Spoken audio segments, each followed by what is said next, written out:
Welcome back to Bigfoot Society. This is this week's episode of Comments and Call-ins, where I go over the top comments from this week and also share a few of my favorite call-ins from Bigfoot Encounters Live, which is my live show on YouTube every Saturday night. If you have Bigfoot encounters you've experienced or heard related to things that you hear in this episode, please contact me at bigfootsociety@gmail.com, or you can contact me there if you'd like to share your Bigfoot encounter on the show.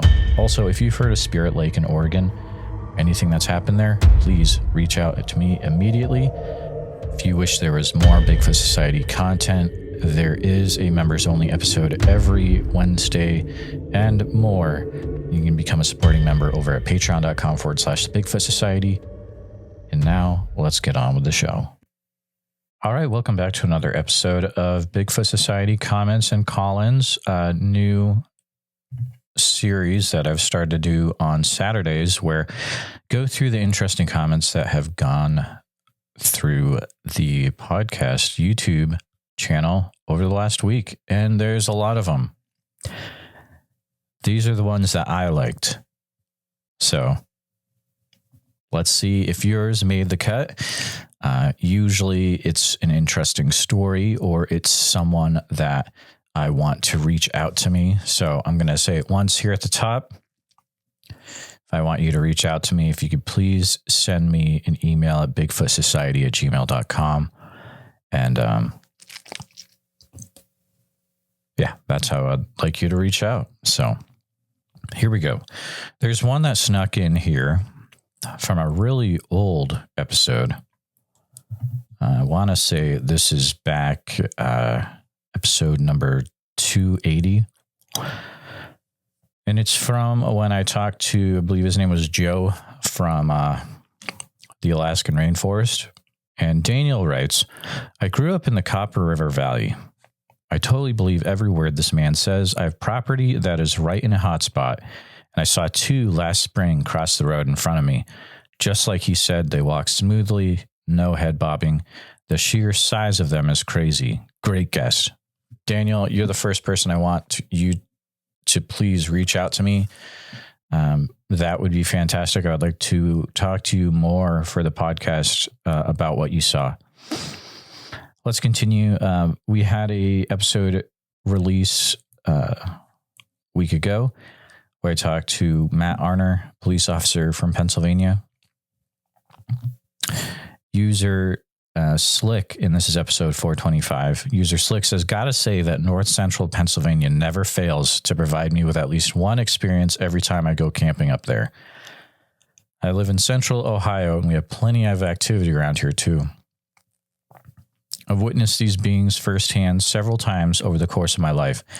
It's one thing to believe, but an entirely different thing to know. That is true. I would love to hear what you've experienced over the course of your life, Slick. Please reach out. Episode number 243, my interview with Elijah Henderson. And I just re-released this one, but someone went back to the original, episode 243. And Scott says, have heard them do cattle noises. You'd think there'd be a bull bellowing in the woods. Scott, feel free to reach out. I would love to hear more about what you encountered in the woods that day. It sounded like there was a bull bellowing in the woods. Heading on to episode 421, grizzly bear getting their necks snapped in Paradise Valley of Montana. JBA user says, definitely lots of terrifying encounters I've heard from Montana. Well, if these are ones that I haven't heard, I'd love to hear about them, and please reach out.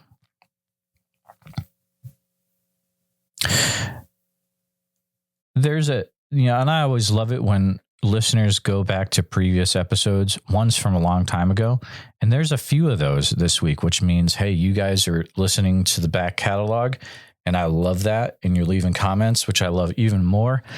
A user... this is from episode 378 from Humboldt County, California.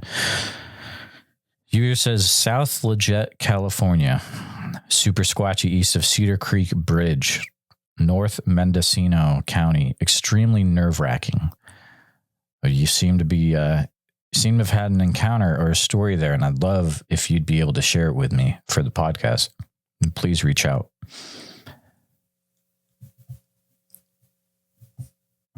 Here's an interesting thought and a comment from Mr. Matthew. This is on episode 403 from Cape Girardeau, Missouri. Yeah, but has he seen an orb but no Bigfoot? I've heard plenty of people who have seen orbs but no Bigfoot. Yes, there could have been a Bigfoot there and it wasn't seen. I doubt that orbs are directly related to Sasquatch. Now, I hope this leads to a very interesting discussion in the comments. Let me know if you think that orbs are directly related to Sasquatch or if they've got something else going on. Sound off in the comments. Let me know what you think. Episode 353, Van Buren County, Tennessee. I believe this is when I talked to Randy. I think that's the one. User Bigfoot Squatch says, I'm from far east Tennessee. That means you're in an awesome area. I found 3 footprints in Great Smoky Mountain National Park. Some activity here in Upper East Tennessee. That is an understatement, my friend. From what I've heard, there is a massive amount of activity in the Eastern Tennessee area. You can hear that on this podcast. You can hear it on podcasts like The Confessionals. It's wild. If you have heard things and experienced things yourselves, please reach out to me. That goes for anyone who's experienced things in Eastern Tennessee. One of my favorite episodes, one with William Morris. This is a while back, and it's a long one. I think it's one of the longest ones I've ever done. It's the episode with the Sasquatch strangled bear. User Mishroom says, makes me wonder what their lifespan is. Do they get gray like we do? And man, that's a great question.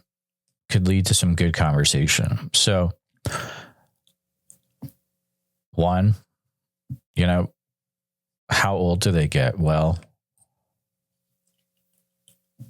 maybe 70, maybe 80 years. Who knows? Sometimes I think I've gotten a reported too, where they look older.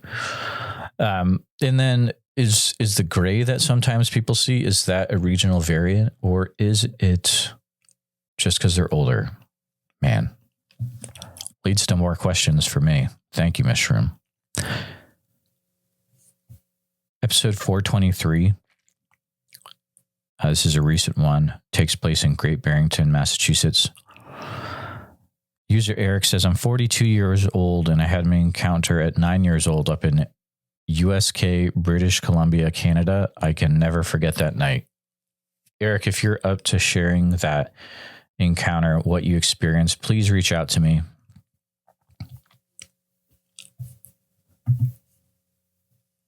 Moving on to this came in. I used to do shorts a lot about cryptids. Let me know if you want me to do some shorts again, but this particular short was one on Alaska and the Hairy Man. User Waterfall says, I hear during the Vietnam War, there was a creature called the Batoot, and they were the locals' version of Bigfoot. It translates to forest people. The encounters were that they leaped 50 feet, and at one point, one of them took out a whole squad while one barely survived, witnessing the beast tank all that shrapnel and bullets. You don't hear a lot about the Vietnam War and the Bigfoot that were seen over there. And it's getting harder to talk to veterans from that era because they are getting older, right? But if you are listening to this, and if you would like to share your encounter of what you experienced while serving in the Vietnam War, and if you experienced a Bigfoot type creature over there, I would be more than willing to talk to you about that. You can reach out bigfootsociety@gmail.com. Also, I want to also say a little announcement about reaching out via email.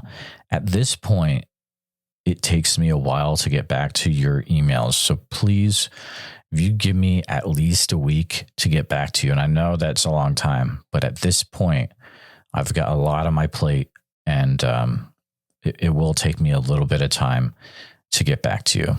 So thank you for your patience, and I hope that changes by the end of the year, if you know what I mean. Let's continue with episode 421, back to that grizzly bear episode. A lot of people like that. User says, hey, Jeremiah, can you share any link to hunter being mauled in Alabama? I'm from Alabama, and they've been on my property a few years ago. Still cautious to go back in my woods. Yeah, I'll try to put the link in there for you. If you filter the episodes by the highest number seen, it's the number 4th or 5th, and it says Alabama. But I'll try to put the link in this comment for you. And if you've had creatures on your property in Alabama, I'd love to talk to you about that. If you're up for it, please reach out. Had some really nice comments come in, just encouraging ones, and I want to shout out. Here's one I got from Gripping Yarn. Yours is the new go-to channel. I appreciate that, my friend. That is really nice of you.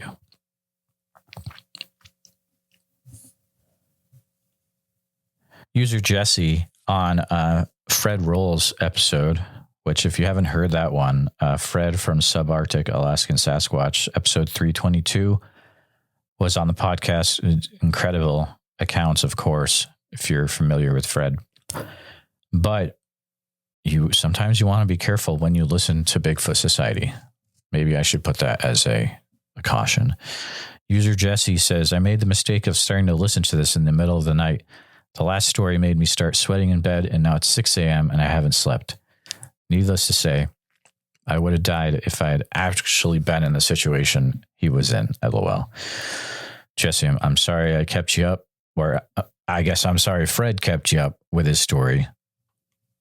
But if you like being kept up, make sure you go over to his channel, subscribe. He puts out more amazing stories, real accounts from people he talks to, and then he gets the story down.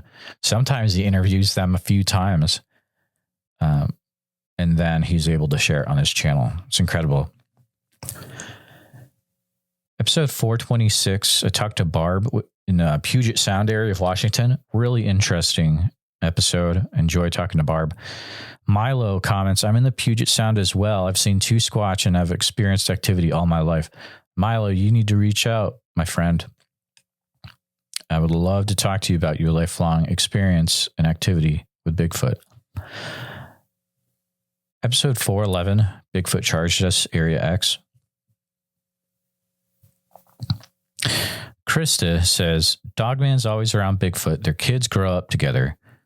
Per peeps that have seen them on their properties with their babes. Reputable people, folks. Get over it and move on. Believe it or not, it will not change the facts. Just be prepared. Well, I agree with you. Just be prepared, definitely.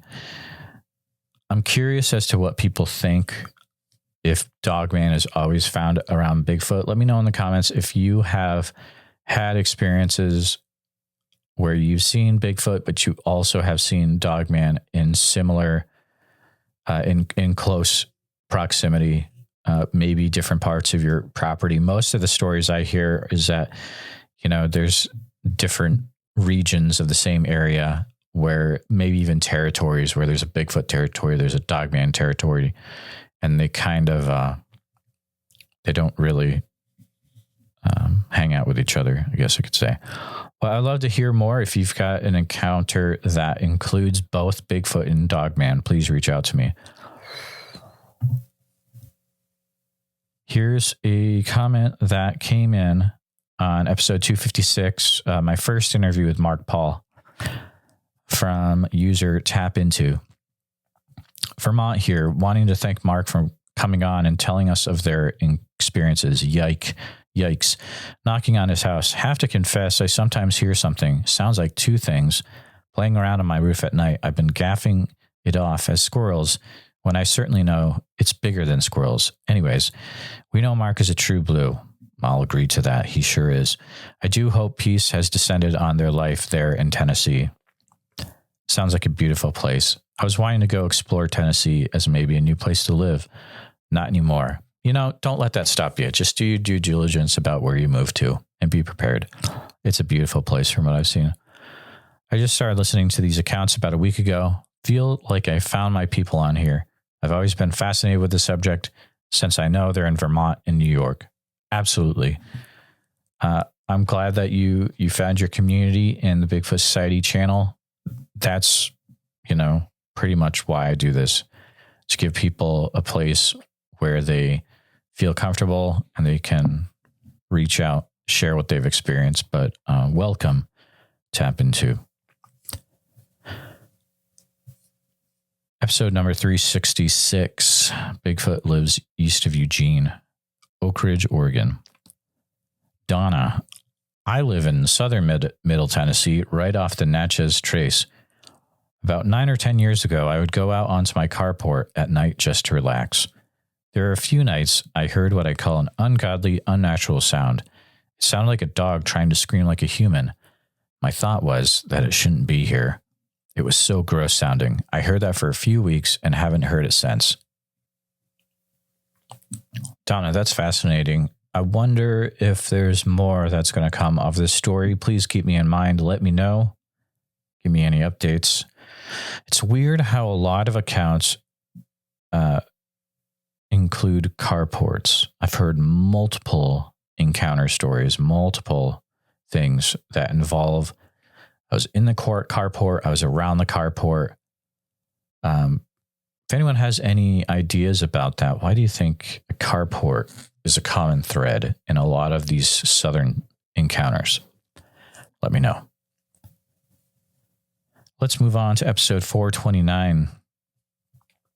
This is actually the last call-in show, I believe. I think it was, where I played Squatch and Holler's update.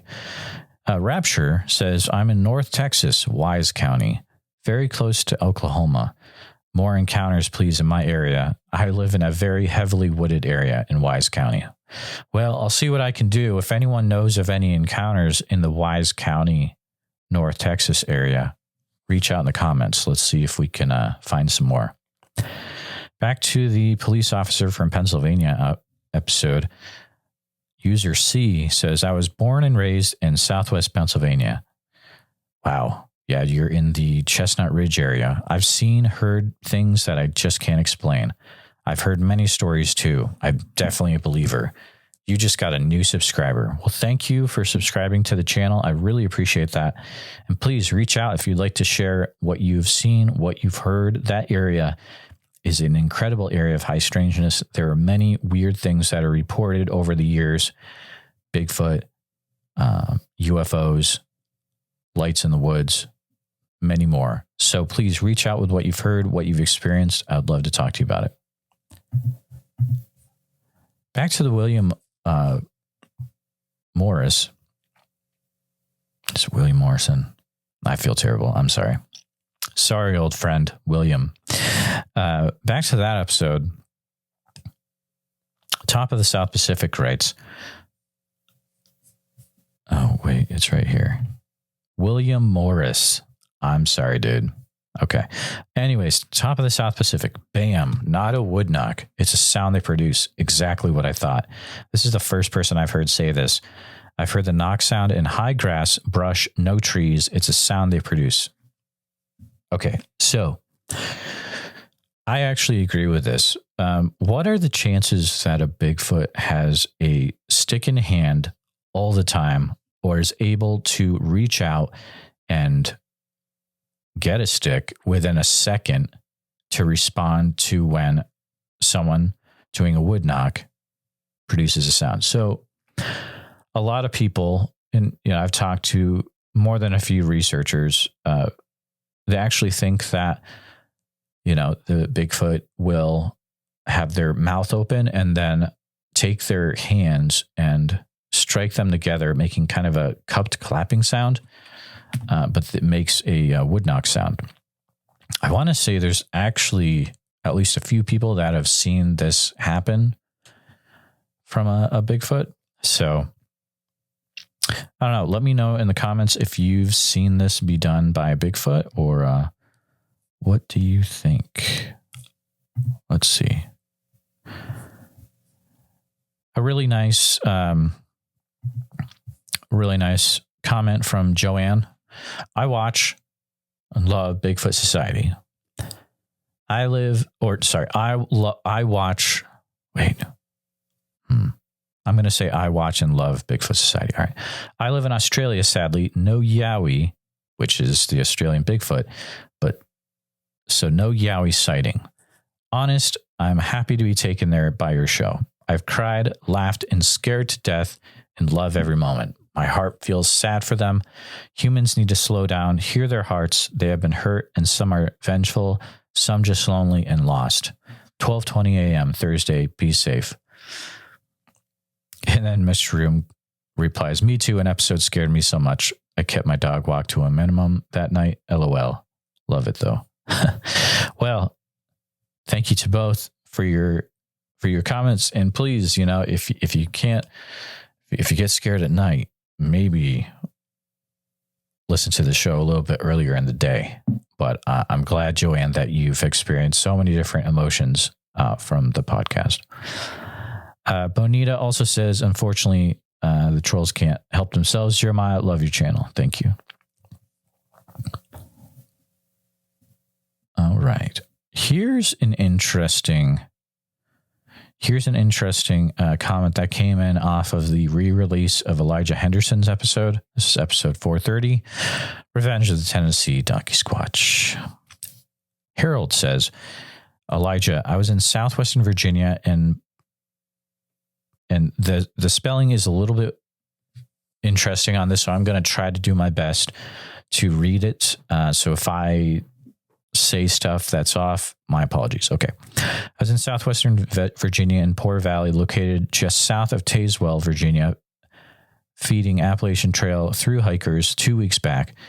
While chatting with a hiker, we heard that wood splitting sound and a huge tree came crashing down. The foliage was too thick already, so we couldn't see the tree fall. Wish that I had made a Bigfoot whooping sound. That area off of State Route 625 in a remote valley area by Kick Creek and about 3 miles was a small hunting camp community.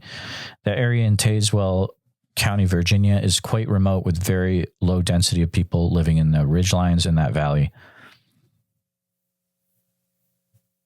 So that's very interesting. If you've ever heard of any things happening in that area, that Tazewell or Tazewell County, Virginia, definitely reach out, please. User Erebus has an interesting comment about the Suskin Screamer and the Bagunk. This is from the Pennsylvania police officer episode.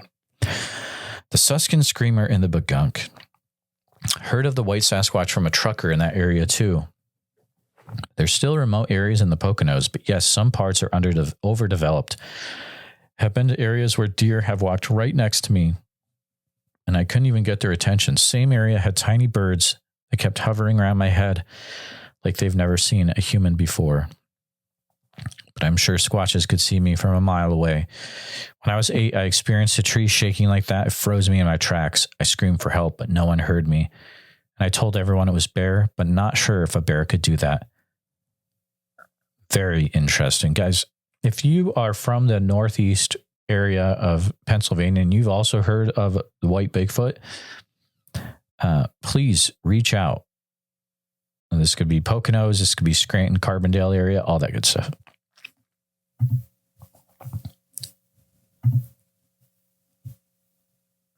Let's continue with also episode 430, Revenge of Tennessee Donkey Squatch. Brad says, I'm very East Tennessee, next to North Carolina line. That is very close. That's very east. I've got a clan of Bigfoot here, 10 years so far. Want me to share? Brad, you know I do. Please reach out, bigfootsociety@gmail.com. I would love to hear more.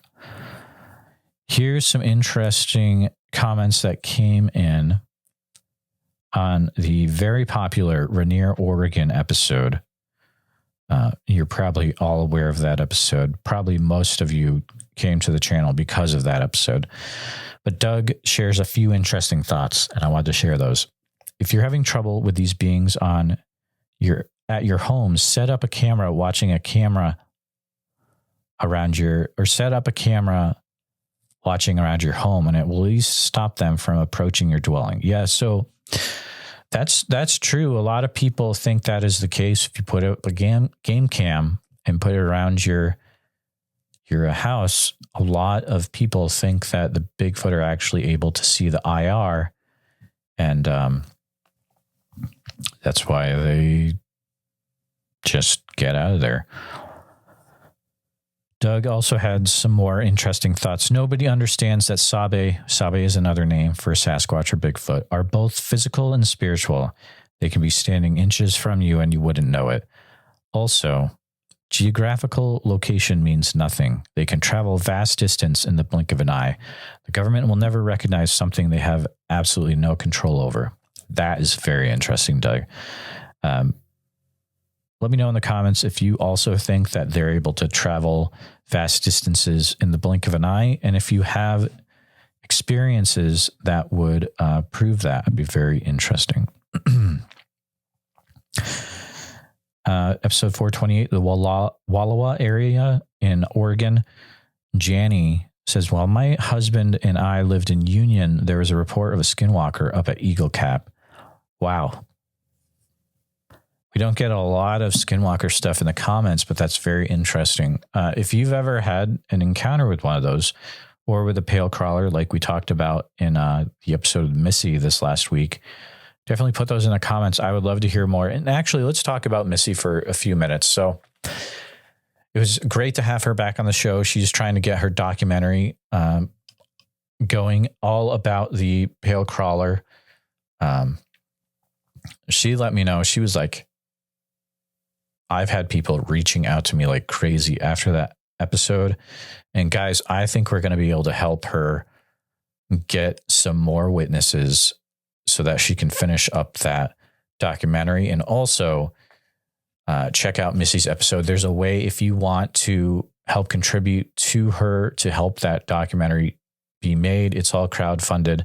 You can do that as well. But if you are listening to this and you've had a pale crawler or a rake encounter, please reach out to Missy, or you can put it, reach out to Missy. And the easiest way to do that is go to MissyLeeSterling.com, and there's a way that you can share your story at the bottom of the website. So let's do that.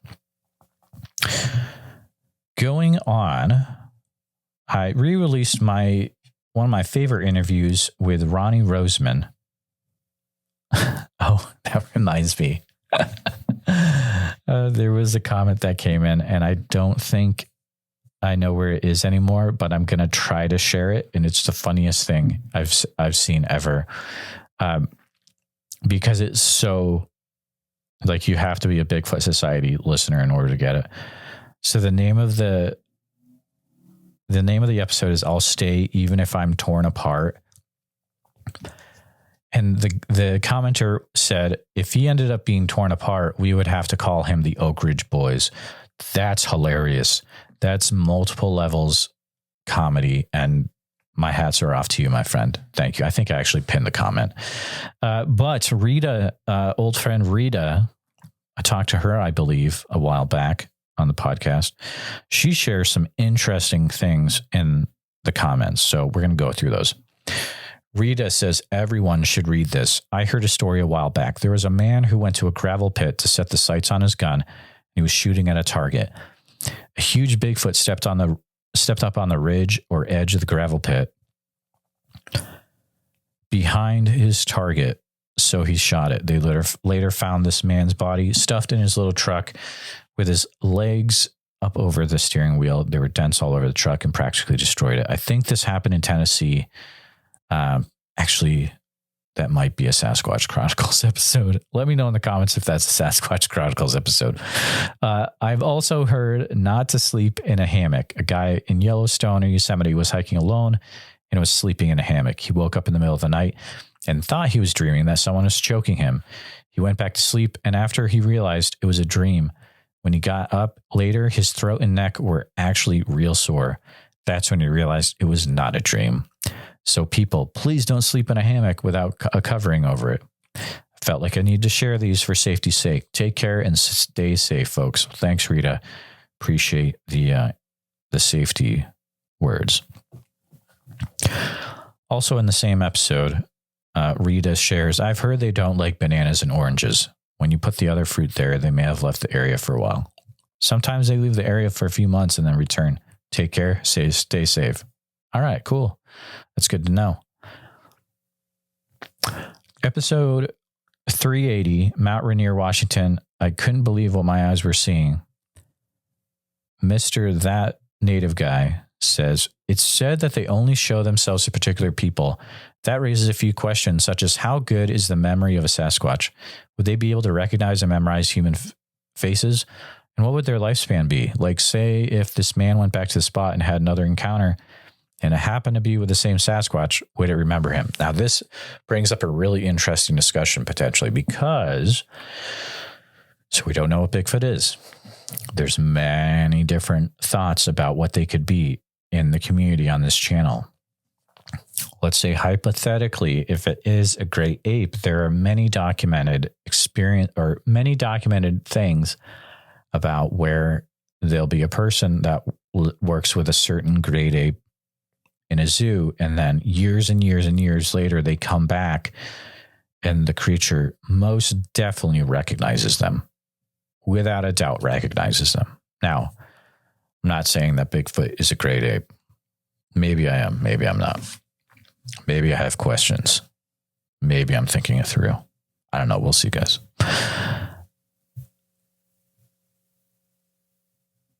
Episode 397, we heard a scream like someone getting torn apart, Sabine River, Texas. Felix says, I think these creatures know how to mimic sounds from what and I don't know if this is, if they've seen or heard this, I'm not sure, Felix. On these channels, it seems like they mimic sounds like the crying baby sounds. Yeah, absolutely. They mimic the rusty gate sound, all sorts of wild stuff. Car door slam, crazy stuff. Going back to Missy's episode, which is 431, Reggie says that area is very close to Area X and not all that far from the Boggy Creek area.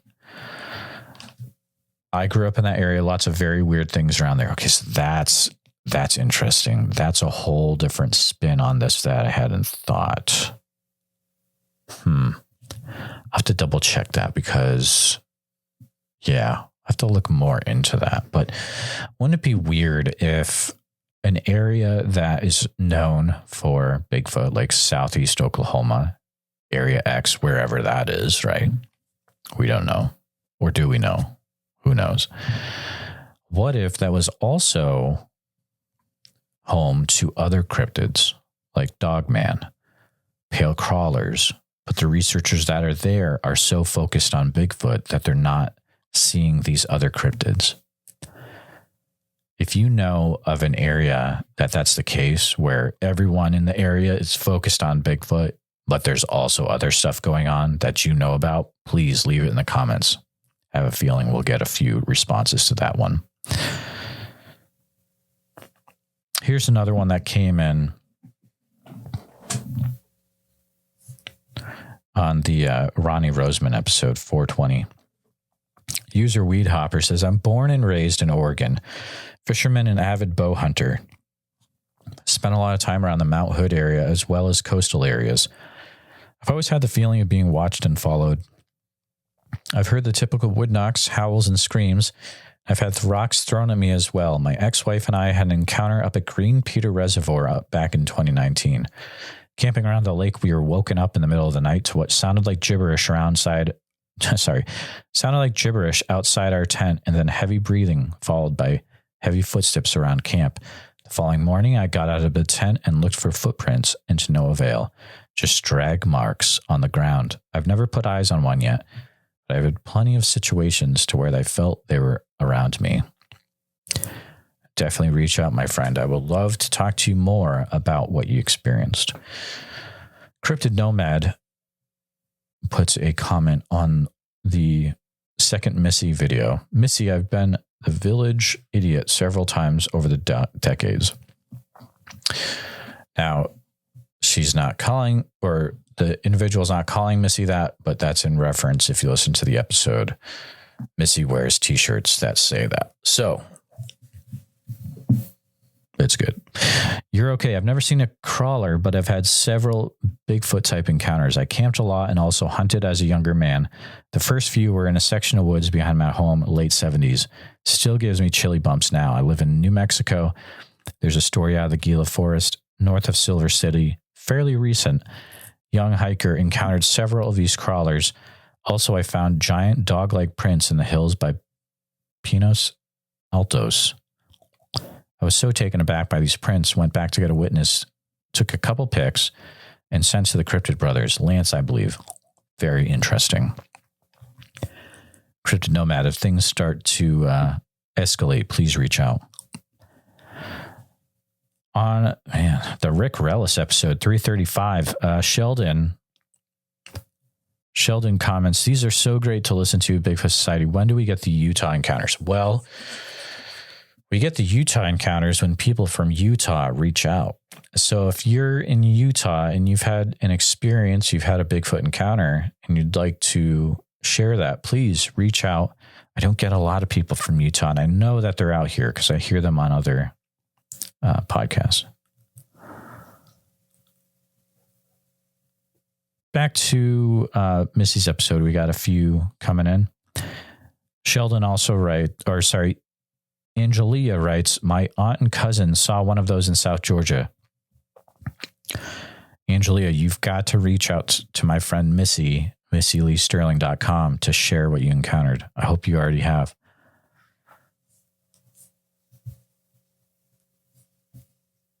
Episode 373, multiple year Bigfoot cabin encounters, Hardy County, West Virginia. I'm actually going to be talking to this individual again coming up soon. So get ready for that. User Mediocre writes, I've tried to mimic the whoop whoop sound. The face I make literally looks like a monkey would do to alert others while standing still. The stacked rocks make perfect sense. You can throw a big rock 75% of the way down most mountains in West Virginia. Just stack rocks above a frequently used deer trail to have them ready. Chuck a rock at a deer to stun it, then finish it off by hand. That is brilliant. I've never thought that through, but man, that makes a lot of sense. My entire childhood was spent in the woods in West Virginia. Anyone could throw a rock down a mountain. A Sasquatch would definitely have enough power to drop a deer. I don't know. I think they're evil. A Nephilim descent. The terrible smell is common with all cryptid sightings like sulfur. They should be in northern Canada away from everyone, but they're not. They're in people's backyards and edges of forests. Louisiana, Florida, Ohio. Why? Unless they had darker intentions. A descendant of Cain, maybe. I don't know. I've never seen one. I've seen 3 UFOs, though, so my mind is open and receptive to the possibilities of this world. Mediocre, thank you for sharing that. That is very, very interesting.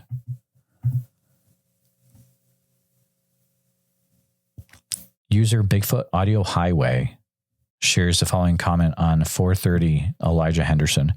Hi, Jeremiah. I think we may be capturing audio of these things. I do believe they mimic, and I think we've captured what people report as the crying baby in woman screaming type of audio. Many trees coming down on calm nights, and something big has been captured coming through a few times. I believe Bigfoot Audio Highway has a channel. You'll want to check that out just in case. But Bigfoot Audio, if you've got things to report, if you've experienced things in the woods, feel free to reach out and we can chat more about that. Back to Ronnie Roseman's Oakridge, Oregon episode. Angie says, I live west of Eugene, and I'm going to butcher this. I'm sorry. I live west of Eugene in the Sleeslaw national forest, and we get a bunch of activity out here. Had an adolescent male interacting with me 3 summers ago until his ginormous father shut that down and moved the family away. Ronnie, Oakridge is close to me by our backcountry standards. I would be honored to go out with you at any time. I seem to have an ability to communicate with them, and feel certain we would have interaction. Angie, please reach out to me. I would love to talk to you about what you're experiencing out there in Oregon. bigfootsociety@gmail.com.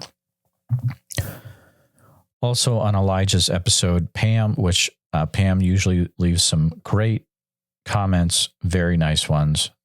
Appreciate that always. She writes, Elijah, oh my goodness, what a life you're living. I guarantee you lots of people would love to be in your shoes. Thank you for sharing.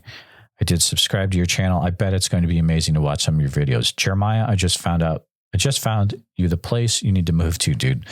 You go squatching every day and actually see them. LOL. It would be nice. Thank you guys for this awesome show. It was great. I'd love to hear back from you and hear more stories. Jeremiah, part 2, 3, 4 would be awesome. We'll all be waiting. I could sit here for hours and listen to your encounters. Y'all have a blessed day. Listening from Northeast Alabama, your friend Pam.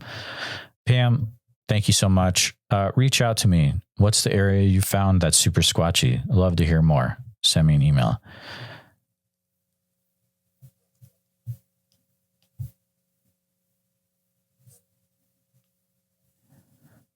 Going back to Barb's episode 426, FOMH writes, she's so blessed to experience this and remain a person that is open and responsive in recognizing their presence. That is true. And you can tell Barb has a great attitude about this. Some people would not have a good attitude, but she's got a great attitude. Jeffrey leaves a comment on the Ontario Richardson, Iowa episode 387. I don't think Iowa's an odd spot for Bigfoot at all.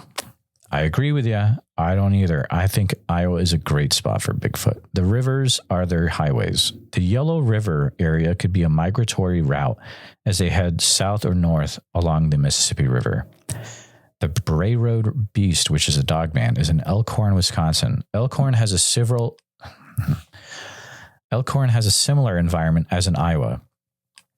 Yeah, that driftless area is in the Northeast is not just in Iowa. And you'll be hearing about this soon in a few upcoming episodes, one that actually just released on Friday. Thomas leaves a comment on Elijah Henderson's episode. I've got some news for your guest. Government scientists are actually studying interdimensional portals, and what they've discovered, they will most likely not reveal to the general public in our lifetimes. However, the leaks that they are indeed studying this phenomena attest to their reality, and those leaks are coming out more often. Thomas, it sounds like you know some information. You can always reach out if you want to share more. I would be curious. Back to the Pennsylvania police officer episode. One Bana says, whoop, whoop. They're in the Poconos Mountains, seen with own eyes. Well, reach out, my friend. I would love to hear about your encounter in the Poconos.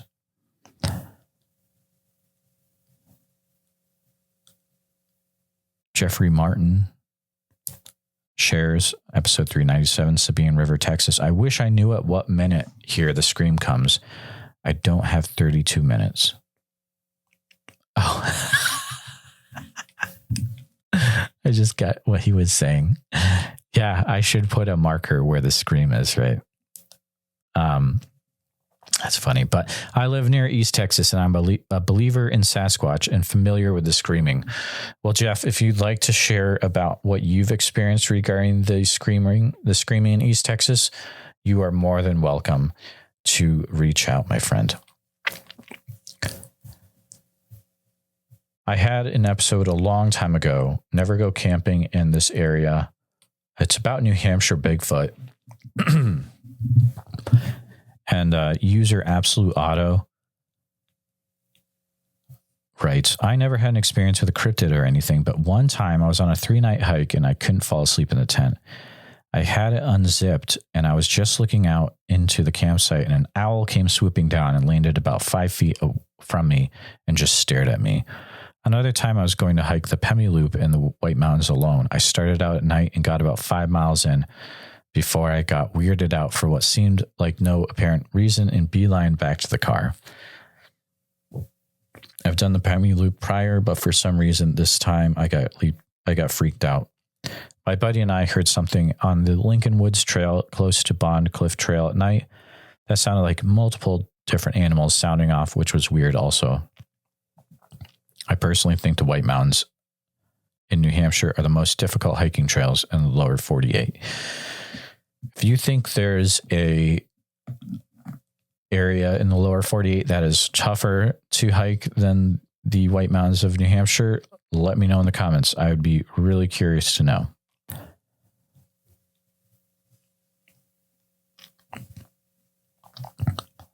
Going back to the last call-in, we have an individual Sack who's writing about Barb's account. Barb's accounts are some of the most fascinating I've heard in a long time. I live in upstate New York. I mean, way upstate.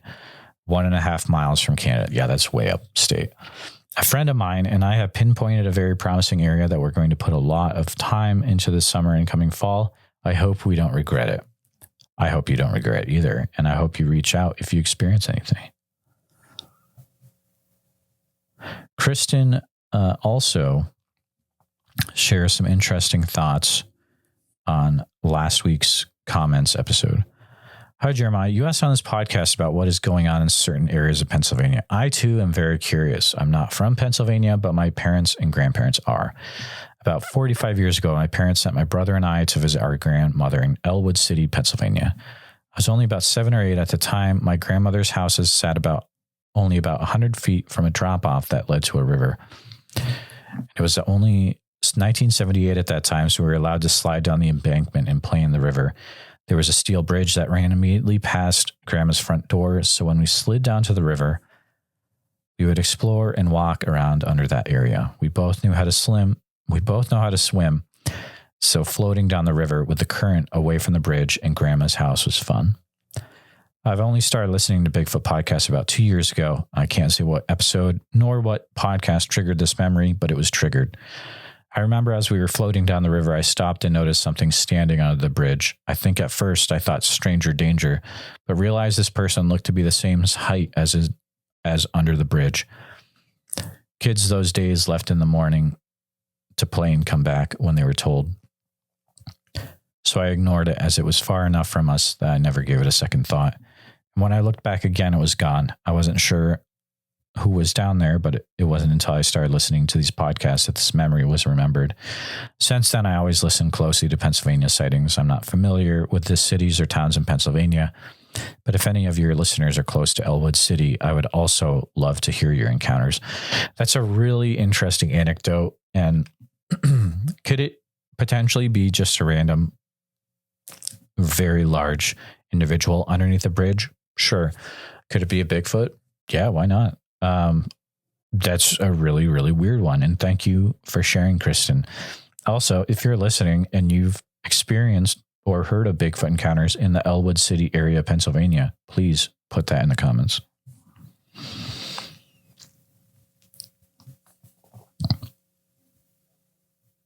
There's a few interesting comments that came in from user Elusive about Alabama. In Alabama, Sasquatch has been sighted from the northern border to the southern border and the western border to the eastern border. Absolutely. We have Bankhead National Forest and Talladega National Forest. These areas are excellent habitats for Sasquatch to thrive. They've even been sighted on the coastal plains along the Intercoastal Waterway.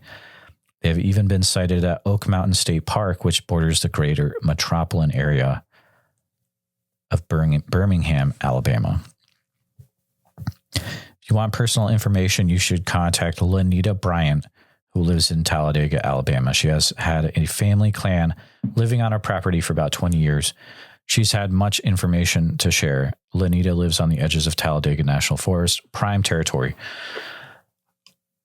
Elusive, thank you for reaching out. I'm going to try to track down this individual.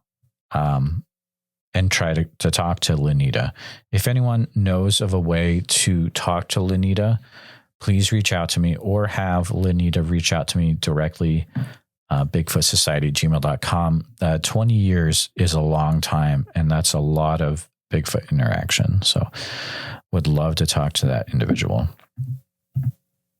All right, we got some more coming in from last week's call-in show. Beretta says, not sure where Bama is, but here in Florida near Alabama, there have been massive wolves. Some say about 5 foot tall on 4 legs, seen along the Escambia River and the Blackwater River, and something is decreasing the feral hog population. I'm sure she knows the area I'm talking about. Very interesting. Link writes, has anyone had any experiences of any kind in Franklin, Fulton, Bedford, or Huntingdon counties in Pennsylvania by chance? I know there's got to be more than what I can find on the internet.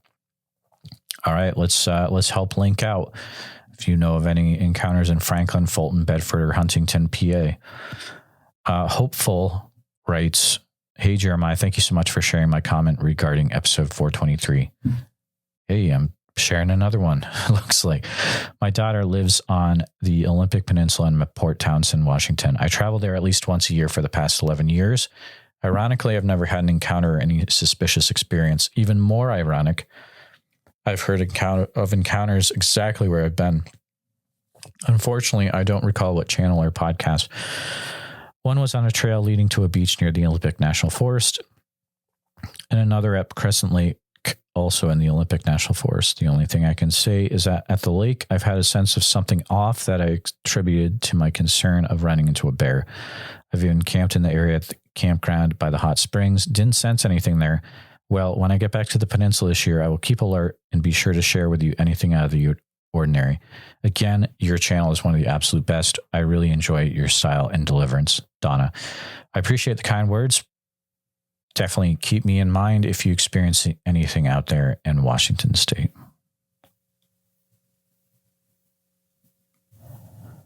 Patricia shares, when I get back from vacation, there are some things I can share as there are older stories. 1975, a friend in Puyallup, Washington, older friend in Moscow, Idaho.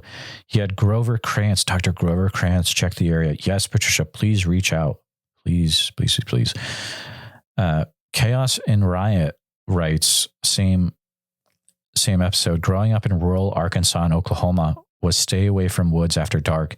And if the booger was spotted in the area, you stay way away from the woods all the time and have a gun ready. Interesting.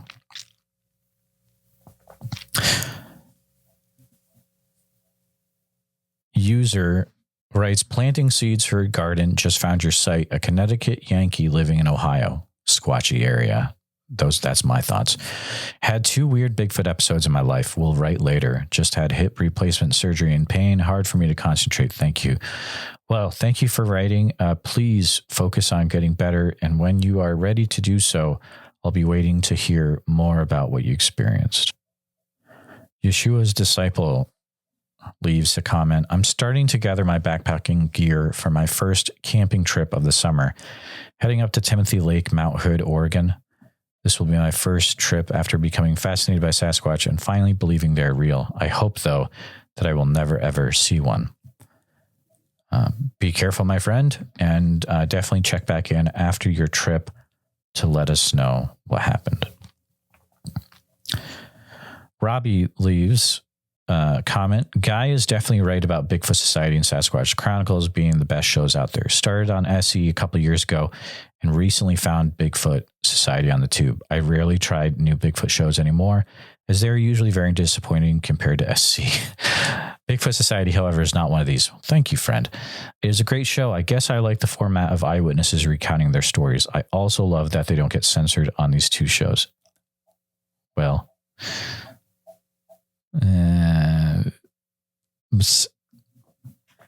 all right. I do take out some swears, but you can hear the swears in the raw audio in the Patreon. Anyways, one thing I really like about the show, Bigfoot Society, is he actually stops and asks questions at key points in the story. SC rarely does that, and someone with nerves and not accustomed to even retelling their story will even gloss right over a very dramatic or key part of the encounter. stranger thing they saw or heard, something weird the creature did, something the witness did that they didn't understand why they did it. Any number of things can be key, and you want to expound on those areas further if possible.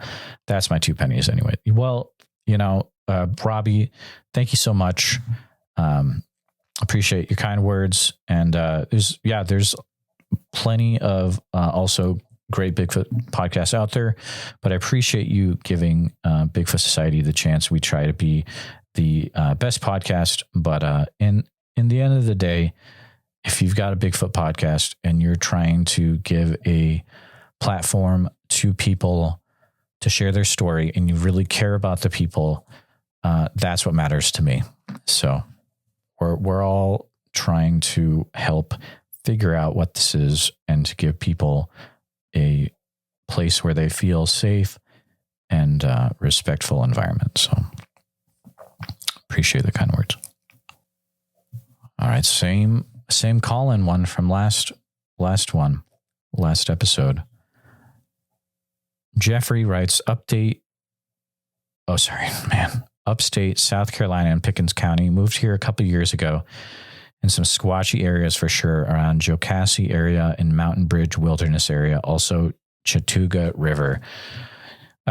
Listeners, if we know of any encounters that happened in that area, please sound off in the comments, or if you need to, contact me directly. John leaves a comment on episode 358 from Lake Fork, Texas area. So this makes 5 sightings in that same county, counting a recent one northeast of the Mark Fellows, not too far outside the town of Winsboro, where the woods aren't even as thick as what Mark is describing. 2 adults spotted the ones that I'm mentioning. Like Mark's comment about deer running out near you uncharacteristically, like maybe something was chasing them.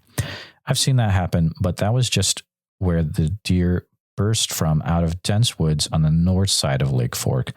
I've not heard any vocalizations or wood knocks, which I suspect are actually a sound that they make with their mouth. Perhaps Lloyd, due to their lung power, like the glottal stop clicking sound made in the back of the mouths, like in Africa, only super loud due to these things' enormous size. Yeah, that's an interesting thought. I'm not sure. I've been in 47 of the 50 states, and the forest around here is about as dense as they get. Someone ought to get some drones up. Who knows what they're doing? Because I think these things can spot game cameras for whatever reason. I totally agree with you, John. I think that they can spot game cameras too. If you'd like to share more about what you know about the sightings that have happened in that county, feel free to reach out, my friend.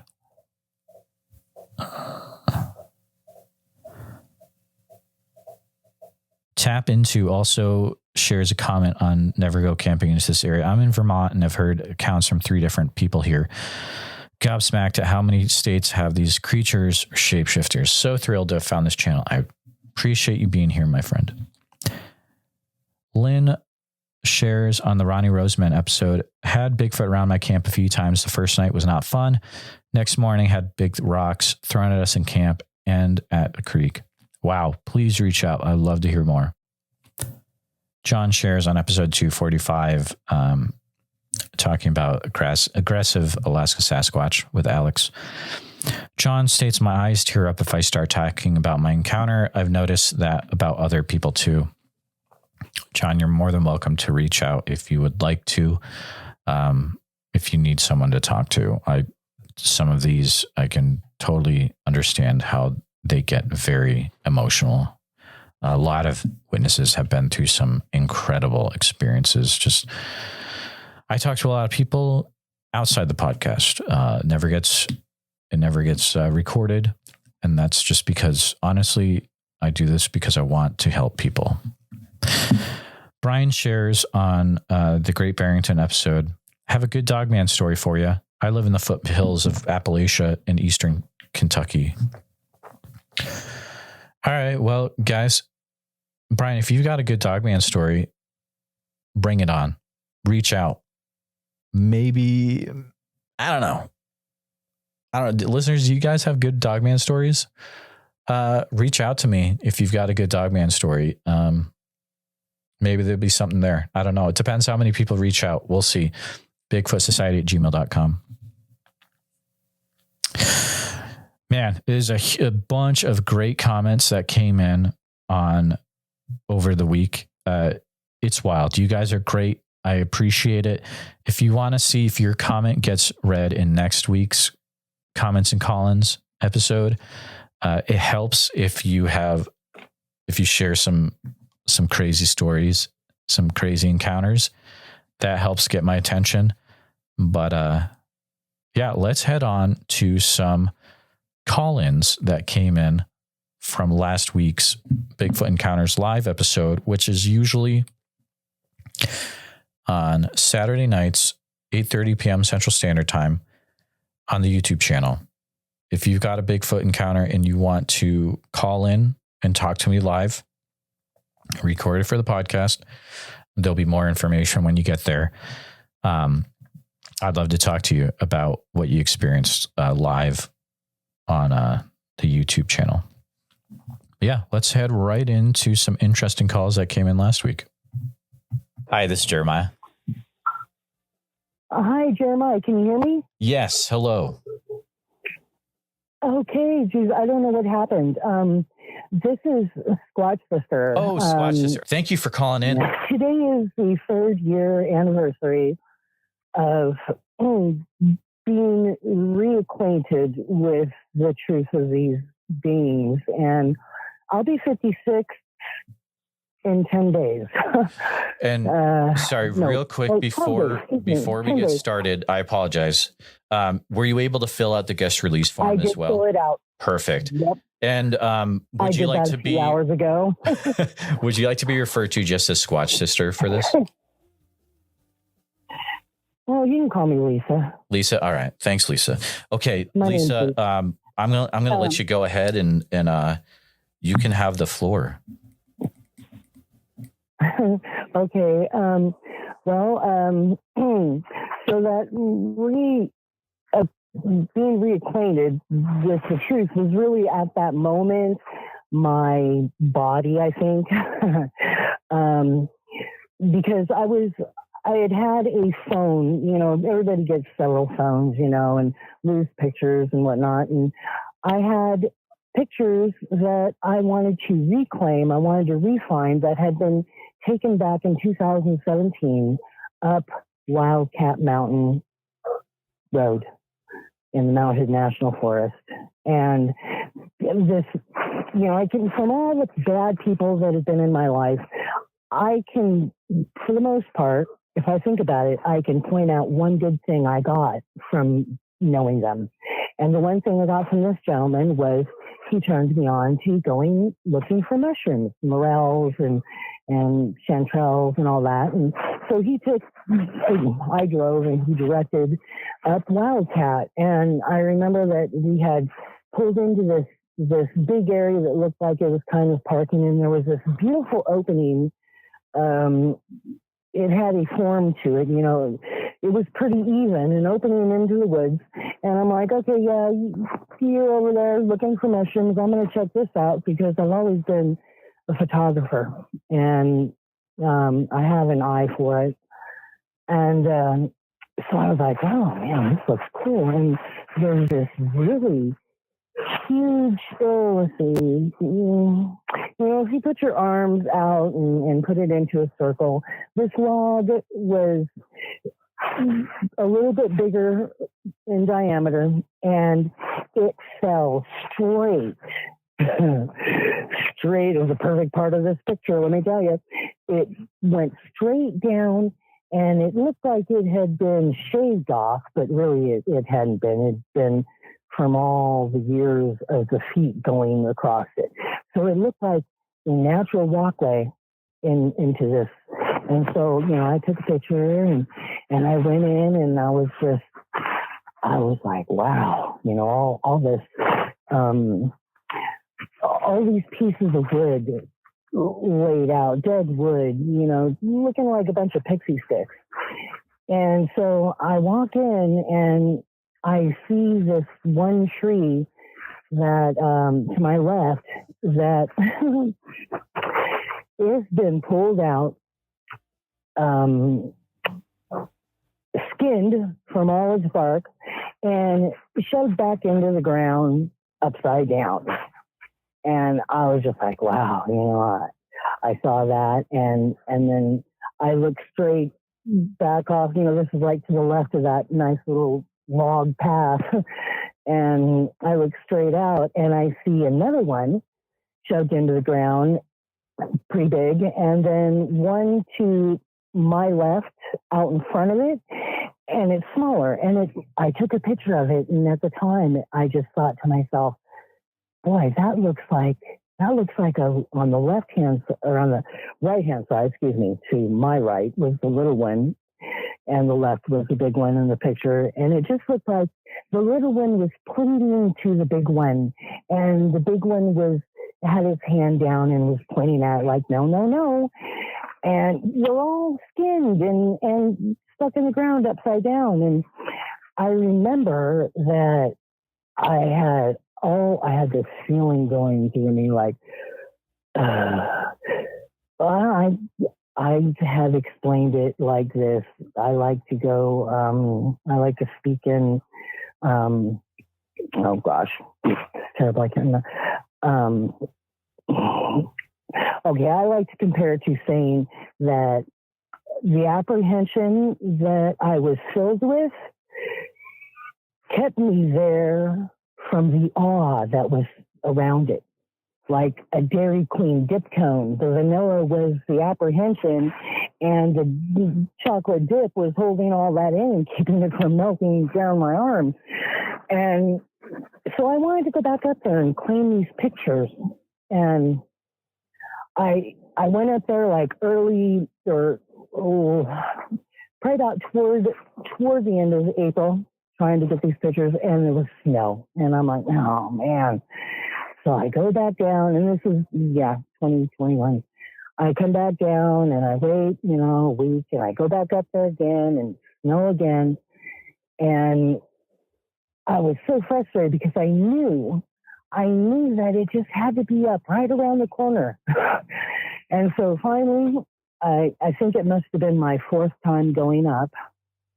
And the third time going up, I caught something in a video that well, it was all brown. There wasn't anything else on it. Well, yeah, but I mean, I found that like 9 months later. It was like, oh my God.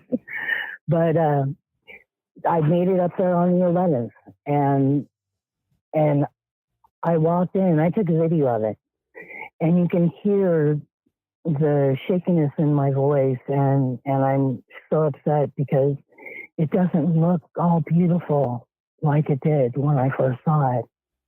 And I start getting angry and voicing how man has ruined things and they're garbage, and then okay, well, there's the baby tree, but what happened to the mama tree? It's been pulled up, completely gone. But the one on the left that I first saw is now covered in moss. The roots were covered in moss. And I have a picture of that. I have lots of pictures that, I can, schedule a time with you and we can talk, and I can send you some pictures that you can put up. But I move along and I'm walking in there, and I'm starting to feel like I could spontaneously combust. I'm at that point, I'm like worried about people. And I think I might have even said something about, I haven't hurt anybody. But I ended up getting scared. I say something about, boy, I feel like I'm going to have a heart attack. I need to go have a cigarette at the van. like, oh yeah. And I really need that. And then I come back down because, I go back in there 2 or 3 times because I want to get a picture of these trees. And I had just taken a video, like, oh my God, is this the place? I can't tell. And it really upset me. I mean, I was close to tears, but it ends up, I I got a picture that I keep on the front of my phone of, and they both have beautiful red hair. And I have a picture where you can see, I think it must have been, it was a big brother or a sister. And I could see from because they were facing the tree. I later found out when I went back with my son, and I found a footprint. Just for the heck of it, I went down there and looked behind that tree, and sure enough, and it was facing the tree. It was facing me. But you could only see, like, from its, the upper shoulder, the cuff, your rotator cuff, down to his elbow. And then its little brother or sister, which I wanted to think it was a girl, but I really think it's a little boy. He was a lot closer to me, had his back up against the tree, and he was bent down and around looking over his right shoulder at me. And it looks like he's got green eyes.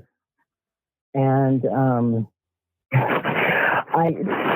that place became, when I finally figured out that what it was, I was looking in video and in pictures way in the back, in the black spots. I was not looking. I was not looking at a tree that was, let's say, 20, 25 feet from me was where the little one was. And so when I spotted that, I went down there and I ended up taking my son back. And it was like, okay, well, there's that false sense of comfort, just having another body around. So I walked down and looked and found that print. And then I had him take some comparison pictures for me. Bless his heart. I wasn't happy with it, so I ended up going back and doing it myself. And so I've got a picture where he is looking out from behind me, or from behind the tree at me, and then one where there's nothing there, and then one where I'm standing where he was, to get a reference of his height, because there were 3 broken off branches that were sticking out right in front of him that were, I don't know, they looked like they were probably 8 inches or something. So I figured out very easily that he came up about midway to my chest, about 4 feet tall. And that reawakening, that was, I didn't know I had been reacquainted. I didn't remember that I had been acquainted with them back in around 1977, 78. I grew up down in the Bay Area, and down in San Jose, and I had a friend, Lynette, and I went camping with her and her mom, dad, uncle, aunt, and let's see, her brother and sister. And we went up into the Sierra somewhere. And she doesn't remember, and she believes everything. She knows that that's what happened, but she still can't remember, and it really drives her nuts. But she doesn't remember that I went. And I don't remember staying the night, or didn't. And I figured it out. It was because we blocked it out. She had to forget that I went to be able to forget what happened. I couldn't help but remember going. I remember the drive. She said, "Did the Stevie Nicks song play?" I'm like, yeah, it did. And, their parents were smoky, and we remembered telling that, and somehow she knew what it was, probably because her mother and father and the family smoked it, whereas my parents didn't. And I'm an only child, so, but she talks, I mean, we talk all the time. I haven't seen her in over 30 years. That's terrible to say. But I talk to her all the time, and she lives in Texas. And so she's telling me one time about, going camping and how her Uncle Jay spun her around and around like by her hands and scared her, thought she was going to let her go over this cliff. And I remember that. And it's like, I remember thinking to myself, why are you so afraid, Lynette? Your feet are barely over the cliff. But, if he'd let go, she wouldn't just drop straight down. And there were a couple of big logs, or big boulders, by a pile of logged timber. Based on what I wouldn't have said that had I not been up Lolo Pass and saw it for myself. But she remembers going up on that stack of logs and having a good view. And I kicked it down, and I helped her. I mean, I was so obsessed by this because it was like, well, there's a reason that she's not remembering anything and I'm remembering this. And so I helped her to remember a bit, and she asked questions, but something got thrown, and we noticed it out of the corner of our eye. And, I probably noticed it bounce along the ground. I mean, I'm sitting on my back is facing on the other side of the rock is boulders where this is coming from somewhere. And another one had to have been thrown, and she saw where it came from. And she screamed, "Run!" And she said, "Do you remember, were you first or was I first when we went back?" And I said, "Well, I think I was." And it was like, it made sense because I had a head start. I was on the ground. She was up on those logs. And so then I keep digging and digging for the why. And I start to remember the tent. And like Beth, her and I were laying in it in sleeping bags, facing each other, with maybe just a bit of a walkway through, and we were probably in there. Maybe her brother and sister were in there sleeping too, but the food and everything was probably in there as well. And at this time, I was on a face chat with her, which made it all the more, I was telling her this, and she says, right after I said that, we were facing each other, she says, "I seem to remember you going, lifting your finger up to your mouth," and she did this, and then pointing behind her back, and then coming out in front of her with the Yellow Pages fingers walking. And oh my God, I was, and it hit me so quick. I was thrown back into that moment and felt, I felt just, God, I'm getting goosebumps right now. A couple years ago, when we finally figured this out, her and I felt like I was, like I had to have felt at 8 or 9 years old at that moment when I heard it walking. I heard something walking outside the tent. And I've gone to school to be a drug and alcohol counselor, soon realized that I'd end up in the Guinness Book of World Records under burnout because I just care too much. I care about people. And so I'm like, oh boy, brain fart. Lisa, that's... I'm like really really, really into this. Yeah. Lisa, that's an incredible account. I mean, you've got the two from different parts of your life, and thank you for sharing. I'd be, really interested if you could reach out with the photos that you say that you have. Honey, it's so much more than that. I mean, I changed my picture on my little tag that goes along my name, and that's a still shot from a thermal of what I believe is who I call my little admirer. Okay. He's reached out and squeezed me like Charmin when my foot was hanging out the door, trying to unlatch my slider door for my son to get in because he wanted to get the heck out of there. It was about 2:00 in the morning. He's scared poopless. He didn't tell me what he was seeing on my thermal.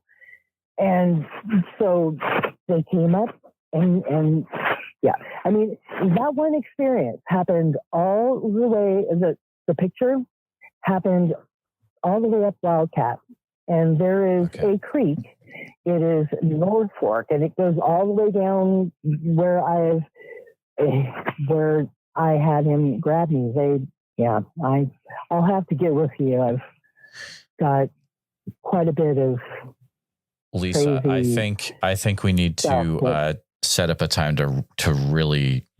It sounds like we need to really get into this. What's happened Put to you? Put the turkey on the platter and take it apart. Exactly. Yep. But man, this is such an interesting intro to that future conversation that I really hope does happen. It will. I've had a form of mind speak. I mean, they didn't speak to me. My little admirer, actually, I had told him, after the whole ankle thing, I told him, if you want it, and I'm sitting in this spot, dark out, got my thermal going, and I'm talking into the camera. I got the camera just filming in the dark. And I tell him, if you want to touch me, let me know. Give me a little sound, like a cooing baby. And a week or more later, I went outside to get into my slider into the back with a floodlight. I'm always out there at the dark when this stuff happens. And all of a sudden, I hear a bunch of sounds like a bunch of panting dogs. And I whirl around everywhere, shining this light, screaming something I didn't think I was capable of producing a scream like that. So, wow. I had to go back and apologize. Sorry. They needed to work on their volume because, I mean, it did sound, the volume of it. It was the volume that made me think I had a pack of panting canine coming at me. I mean, it was, yeah. Thank you, Jeremiah. I'm so glad I was able to call in, and it was like, I think I somehow, I'll block out the anniversary of my mother's death sometimes. Oh, sure, yeah. And not remember it. I'll know it's coming, and then I'll not remember it because I guess maybe I just didn't want to do that. And so today, it being the anniversary, I did want to go up there and be up there. After I found out they were there, I'd go and I'd talk to them. And wait till you hear the stuff that I have experienced from doing that. I mean, definitely looking forward to it. Yeah. Yeah. All right, Jeremiah, thank you so much. And you guys, you have a great night, and I can't wait to get back to listening. Absolutely, Lisa. Thank you for calling in, and please reach out again via email so we can discuss something for the future. All right. Thank you. I will. All right. Thanks. Bye-bye. All right. Great first call from Lisa. Man, it's a lot to really think about there, and it definitely, hopefully, have a future conversation with her, guided interview, definitely. And there's a lot to unpack from what she's experienced.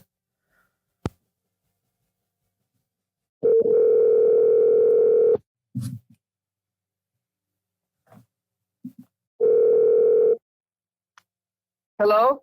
Hi, this is Jeremiah. Hello? Hi, this is Jeremiah. Hi, Jeremiah. How you doing? Hey, good. What's your name? Polly? Polly. Thanks for calling in. And Polly, did you happen to fill out the guest release form? Yes, I did. Awesome. I'm sorry. My name is Holly with an H. H-O-L-L-Y. Thank you. Thank you for correcting that. Okay. Holly. Yeah. Awesome. Very good. Very good. Well, Holly, I'm so glad that you called in, and I'm curious to hear what you have to share tonight. I'm going to go ahead and give it right over to you. Well, actually, this kind of starts out in 2021, I think. Really strange. I'm a Christian, and I really believe in the Bible, and I believe that the Bible is true. And when it tells us what it tells us, I believe that it is. And so God has really brought me through a lot of different things. And I've had some really strange dreams, and a lot of the dreams have come true. And let me just tell you, I had a dog that was a diabetic and another dog that had some problems with the restroom. I had to take him out at night, like 2:00 in the morning, to go to the restroom in the middle of the night. And so I would do that. And back in 2021, I had a dream one night. Actually, it was a dream that I had several times, a couple of nights in a row, that I would walk outside with my dogs, and there would be a Sasquatch standing in the middle of my yard. And it startled me, and I woke up from it, and it really scared me. And a couple of months later, there was a gentleman that what I used to listen to on YouTube, and he was actually ex-CIA. He said that he had heard from people in the government, because he still had some contacts in the government, that Sasquatch was moving east.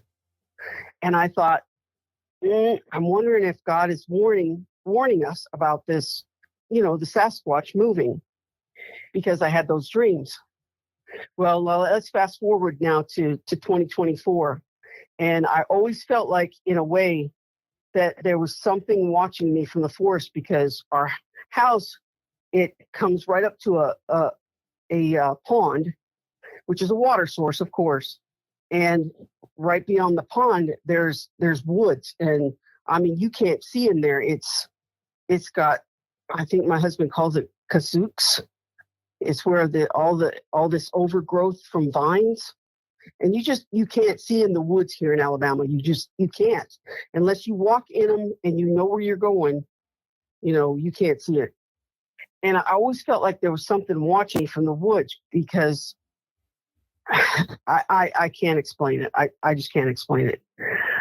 But a couple of nights ago, I told my husband, I said, I don't know. I feel funny about going out at night, because it just seems like to me that there's something watching us from the woods.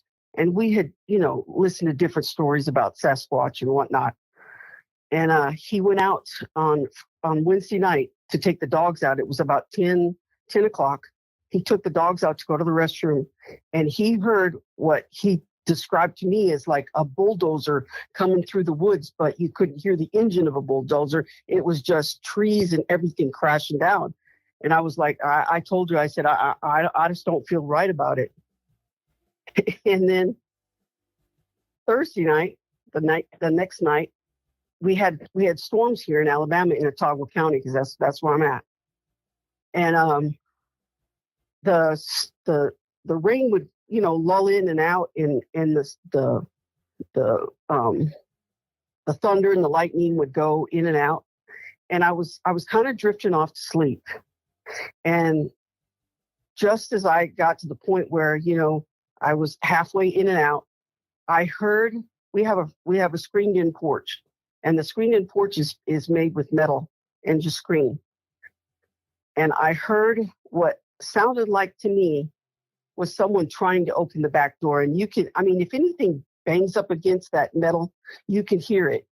And there's been a couple of times when the wind is blown, when it's really rainy out, where we have little chairs out there that have blown over, and it'll hit the side of the metal, and you can hear it. And my window is right up against there. And so I can look out my window, and it looks out into the screen porch, but you can see outside. You can see beyond the screened-in porch. So just as I'm falling asleep, I hear this banging in the screened porch. And I was like, okay, I woke up and I was like, okay, that must have been the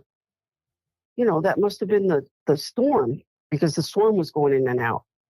And I listened, and I didn't hear no wind. I didn't see no lightning, no thunder, and I didn't hear no rain. So I said, okay, well, I'm thinking to myself, I don't usually look outside, because I told you I've been kind of weary about the Sasquatch, because I really believe they were in our forest out there, because I'd hear noises and just strange things.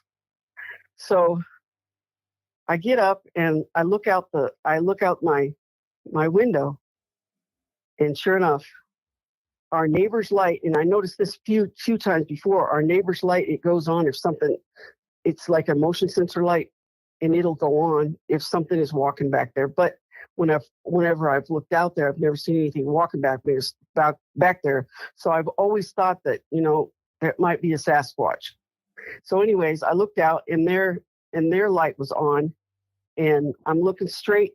And usually when I look straight down, they have a storage building, which is white, so I can see the storage building. But I looked out this time, and all I saw was this figure, so tall, very tall figure in our backyard, and I could tell that it had fur because it didn't have any definition. The head just went right into the shoulders, and it was dark. And I was like, oh my gosh. And I kind of blinked my eyes, because you're thinking to yourself, what am I looking at here? And you blink your eyes trying to get focused. And and it just stood there and stared at me. I'm telling you, for a good 20 seconds, it stood there and stared at me. And I was like, and I know that it could see me because I had the bathroom light on, and it shines into the room. So if I opened up the curtain and I opened up the blinds, it could see me.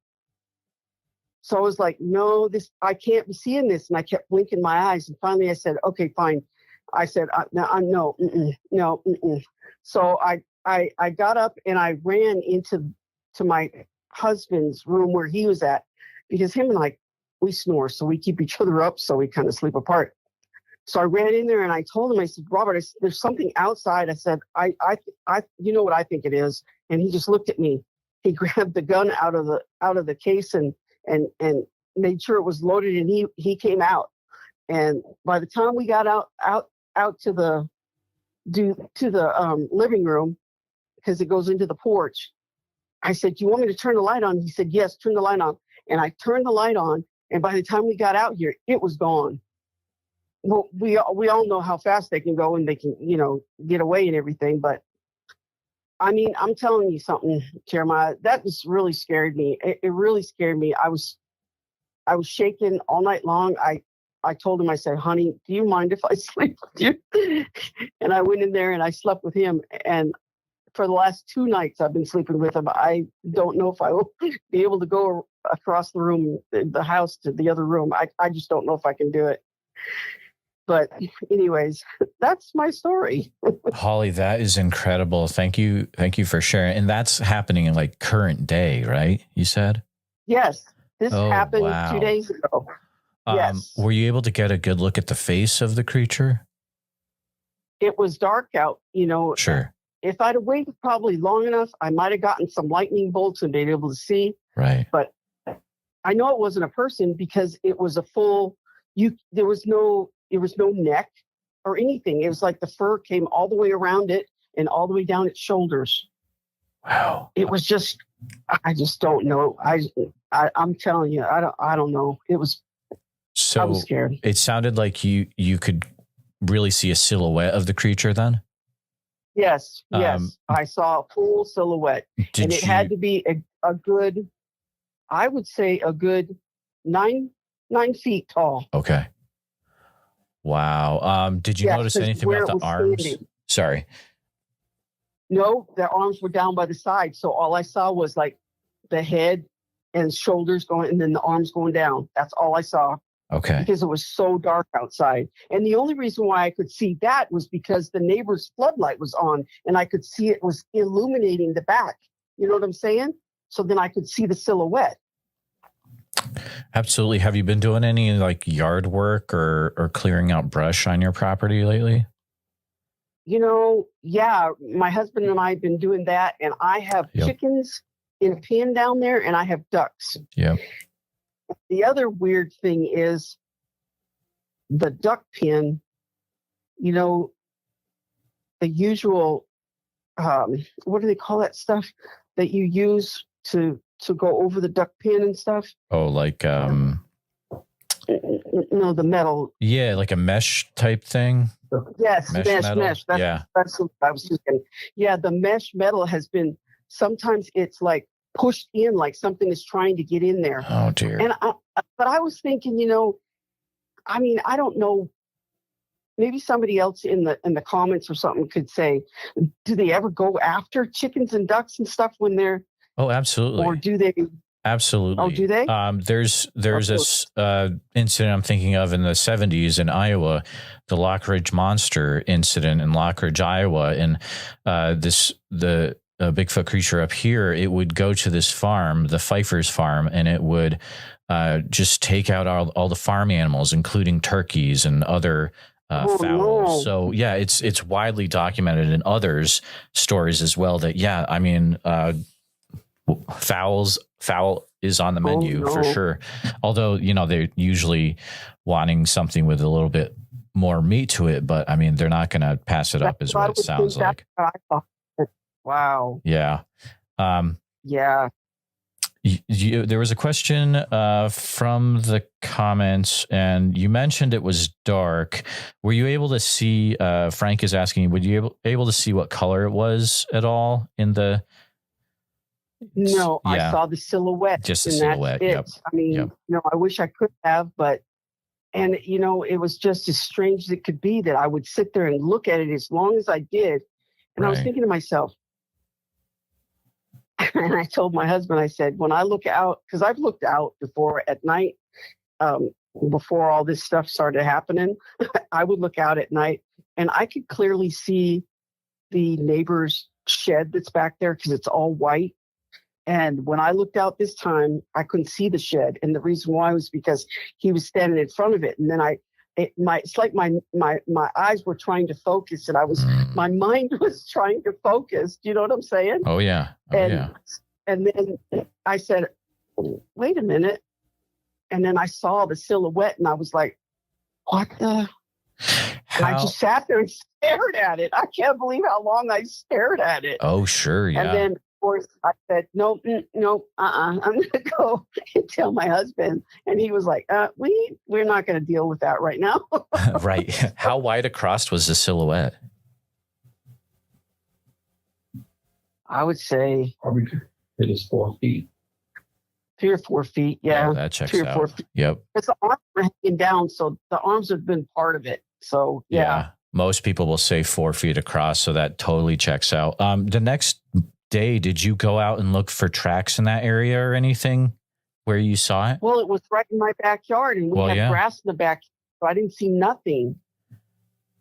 Okay. So no. And it's funny because it was like a week before that this happened. I was feeling my stomach. Had a stomach ache, and I got up from the bed and I came over into the kitchen, and I got some Pepto-Bismol out of the refrigerator. And when I did, I saw something out of the corner of my eye, and I looked over, and we have a sunroom, and I looked over and I thought, oh no, that's my shadow. That's not something else. I really and truly thought it was my shadow until the next night I had to come out again and I looked over and there wasn't a shadow there. So I knew that it was a different shadow. I can't tell you what the shadow was, but it was shaped like me. It was shaped like a human. So I thought it was me. And I told my husband about that one and he's like, we need to, try to he kept telling me we need to put blinds in there so nobody can look. There you go. That's a good idea. Did you see any eye shine or like glowing eyes at all when you were looking at the silhouette? No, I didn't. Okay. But it's blackout and there was no light shining on it. So, the only light that was in the room that illuminated was coming from the bathroom that was across the hallway. Right. So there was a lot of light in there. Could you see the hands at all when you were looking at the silhouette? No. Okay. I just saw the silhouette of the shoulders, the head, and I knew that the arms were down by its side. Gotcha. So have you been hearing any weird noises around your property at night, like things that you wouldn't normally hear around your area? Well, that sound that we couldn't recognize. Oh yeah, there was a sound the other night that we didn't recognize. We couldn't figure out what it was. Can you describe it? It almost sounded. Yes, it sounded like something crying. It was like, and then a little bit later, Yes. It was really kind of strange. Okay, this is wild. So something crying, was it like a human baby cry or like something other? Woman. Yes. Yeah. Well, it was more like a woman crying. Oh my goodness. Don't go outside, guys. Just I'm sorry. like at night. Wow. Oh man. This is wild. And I was listening to one of your podcasts today, and the gentleman was talking about he believes that they're Nephilim, and I told Robert, I told my husband, I said, "Yep," I said, "I've said that from the beginning, and I believe that that's what they are." And when they say about mind speak and everything, I don't think that they're mind speaking. I think it's a familiar spirit talking to you. That's interesting. Okay, yeah, that's interesting. If that familiar spirit can talk to you and tell you, and I'm not saying that familiar spirit cannot, talk to them. I think that they very well can talk to them because they are Nephilim, and they can speak to those spirits, and those spirits can tell them more or less what to do, and contact which human they want them to contact. Yeah. I don't know if that definitely makes any sense to you, but that's exactly what I believe. That's very interesting. Yeah. That they're used by the devil, by Satan and his cohorts to trick people and draw people to go in and to do things. And then, of course, I've heard so many of your podcasts where people have gone into the woods and they feel like they've been drawn somewhere and then they get lost. Yeah. You definitely want to be careful. Sense. You know what I'm saying? Oh, absolutely. So, are any trees on your property? Like, are they being, do they look weird? Like they're bent over or bowed or anything, or like X's or anything weird like that? We have trees that are about a couple feet around, so I don't think they pin them down. The woods across the way, yeah, I can tell you that probably. Okay. Anything slapping up against your house or hitting the side of your house or anything like that? Well, Jeremiah, what did you call that one? It's not going to slap up against my house because my house is brick, but it sure did slap up against my porch because my porch is all metal. Okay. All right. Yeah. All right. Yeah, gotcha. There's a couple of times that we've heard stuff outside of our porch, and it sounds like something's hitting the side of the porch. We don't know what it is. We're just in here watching TV or whatever, and I'm like, what was that? And he's like, oh, well, maybe it was a tree. And I'm like, we don't have any trees around here, Bear. They're all on the other side of the property. So it is so loud that you can hear it when you're watching TV? Yes. Oh, my goodness. Is stuff falling off the walls? It kind of sounds like, a piece of wood hitting the side of the because our porch, our screened-in porch is attached to a sun porch, and the sun porch is metal also, except for the windows. So it sounds like something hitting that metal and it sounds like a piece of wood being thrown at it. Do you know what I'm saying? Or a rock, a small rock or something thrown at it. Now, that's the window, but it has hit the metal. And I'll say to my husband, "What was that?" And he'll say, "Oh, it sounds like a piece of wood. We don't have any trees in the backyard. They're across the fence." Are you guys in a pretty remote area, or? Yeah, but the thing about it is at first, him and I did not think that it was that, because we live in a subdivision with a pond down below. But I mean, there's maybe 15 houses in here. So 15 houses, about 15 houses in here. But it kind of backs up to the woods. And there's a big woods back behind there.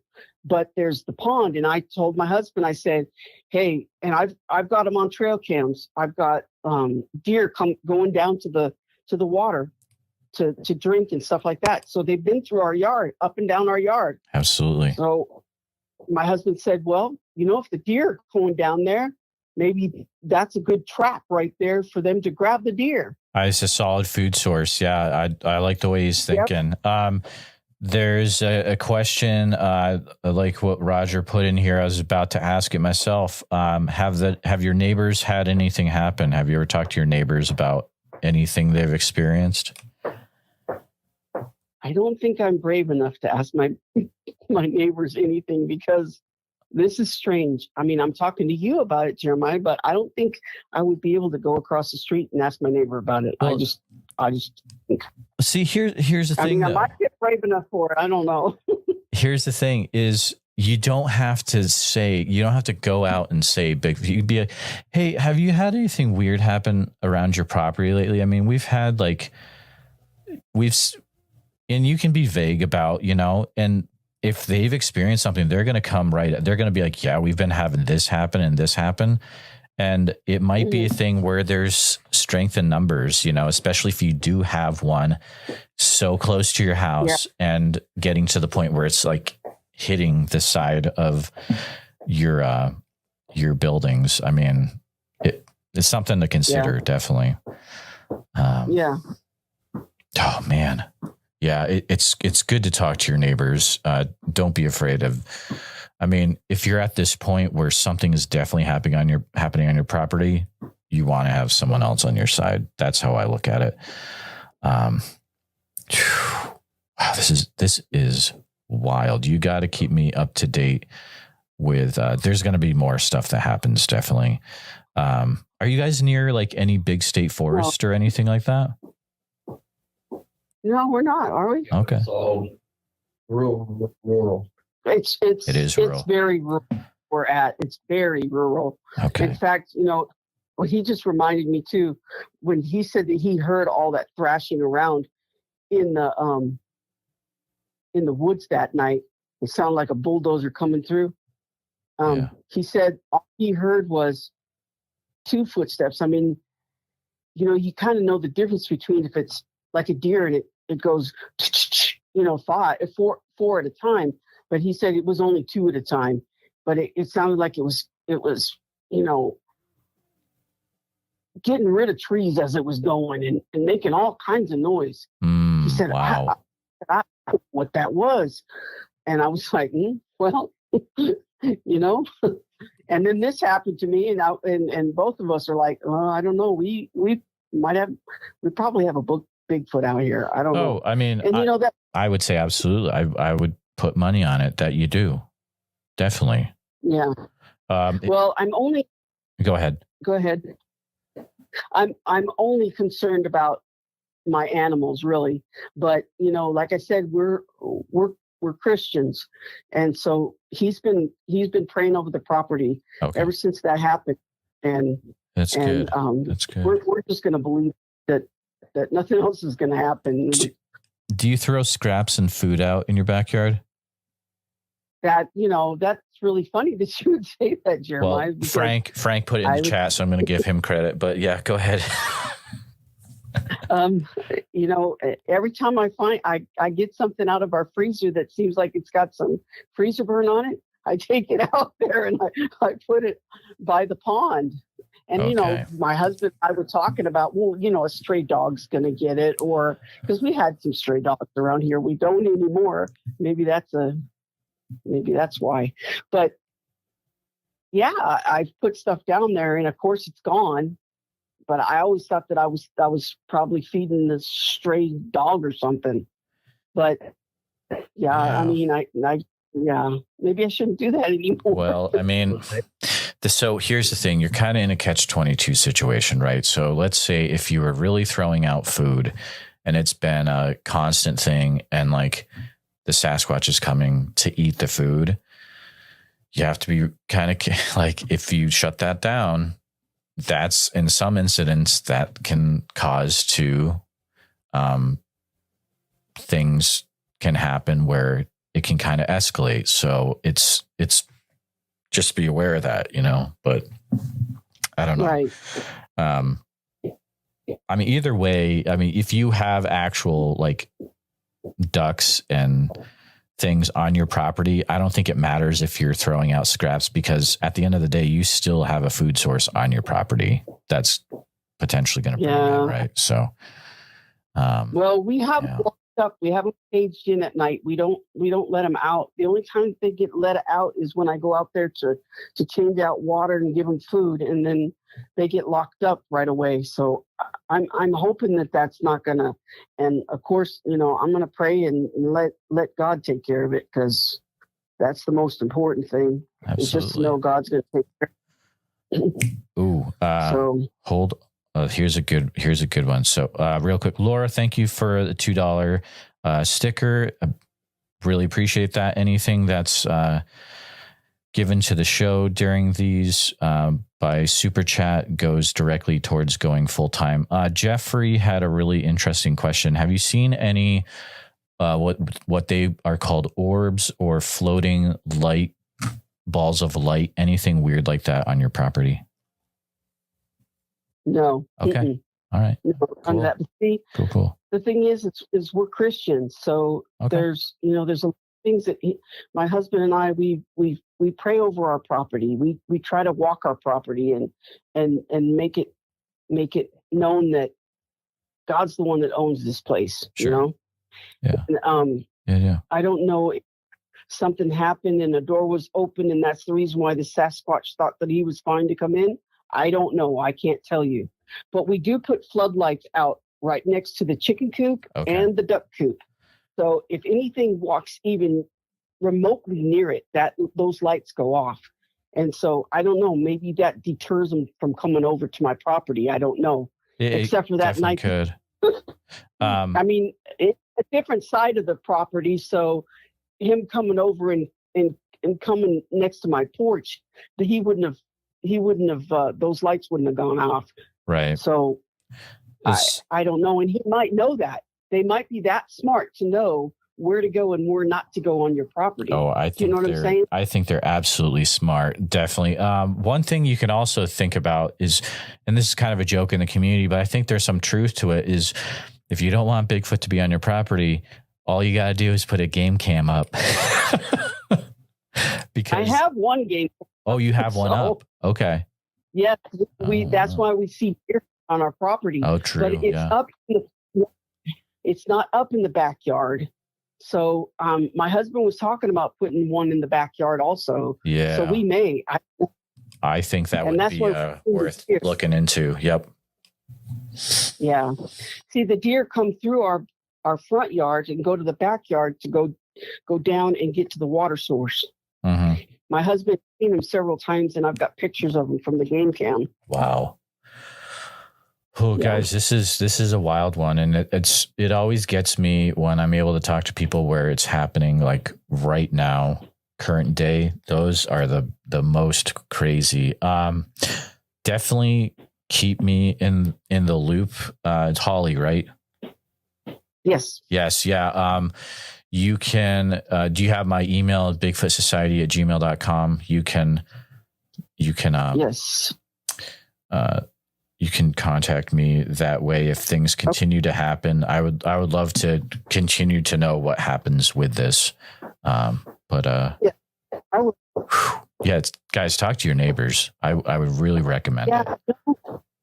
I've just noticed because my husband and I have listened to different of the podcasts in the past, like, say the last 5 years or so. Yeah. And it just seems things are getting ramped up. And I agree. I don't know. Something's going. In the chat, what they think, because it seems to me like things have been ramped up where more people see them than before. I agree with you 100%. The amount of reports that I get daily, you'd have a panic attack to see how many emails I get every single day, and it's just getting more and more. So I think you got something there. But guys, I appreciate you chatting, Holly, and your husband as well. And please keep me up to date with what happens next, guys. And be safe and good luck. Okay, thank you, Jeremiah. Thanks for what you're doing. You got it. Have a good night. You too. Okay.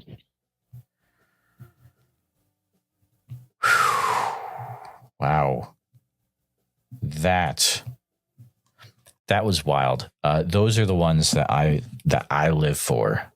My goodness. I love those where it's happening right now. It's in the backyard. That was a great one, guys. Great questions from the chat on that one. Wow. Great night so far. Great participation. We are hanging out. We've got over 160 people watching live. I appreciate y'all being here. This is Bigfoot Encounters live from Bigfoot Society. Bigfoot Society is a podcast where I talk to people weekly, multiple times about their Bigfoot encounters. You can subscribe on any major podcast platform. Okay, guys, we got another call here. Hi, this is Jeremiah. Hey, Jeremiah. How you doing? Good. What's your name? Jason. Jason. Hello, sir. How are you doing tonight? Pretty good. Hey, I go by Roscoe Stady in the chat. Sometimes I leave comments totally. on your videos. Yeah. You know, I listen to you. I listen to Sasquatch Chronicles. Nice. I listen to Sasquatch. Whether the guy is Miguel or Sasquatch Theory. Yep. Anyways. Yep. Yeah, Sasquatch Theory. But yeah, basically, pretty crazy experiences about 20 years ago. I'm 41 years old. I live in Bend, Oregon right now, so not that far from Oakridge, obviously. I grew up down in Eugene, Oregon. I had my first experience with these creatures when I was about 20 years old. And it was actually not that far from Oakridge, Oregon. Oakridge, Oregon just is like a hotbed for, this type of subject, And when I was younger, we didn't know what they were at all. You're just a young kid and you spend time in the woods and you know what deer is, elk, cats, bears, bipedal things that are 10 foot tall walking around the woods. What was that? It's crazy. But yeah, I basically had my first experience. My friends and I, we used to go up to the ski resort called Willamette Pass. And we used to go up there, totally illegal. But we used to go up there. We get up there about 10 p.m. And it's about, so if you're in Oakridge, you go up Highway 58 about another half an hour and you get to the ski resort called Willamette Pass. So we used to get up there at about 10 p.m. and a buddy of mine worked at the ski resort, so he knew like the grooming schedule. So we used to go up there and hike up the ski resort and inner tube back down at like midnight. Super illegal, not allowed to do it, but people did it. And we went up there probably a good dozen times. And about the 10th time that we went up there, we were basically, we hiked up the face of the ski resort probably about 1,000 feet, probably about a half an hour. And it was me and a couple of my other friends, and I was in front and they were all behind me. And it's all dark. The only thing lighting it up is basically the lights, the floodlights that are down at the resort. So you can kind of see up the mountain a little bit just on the face.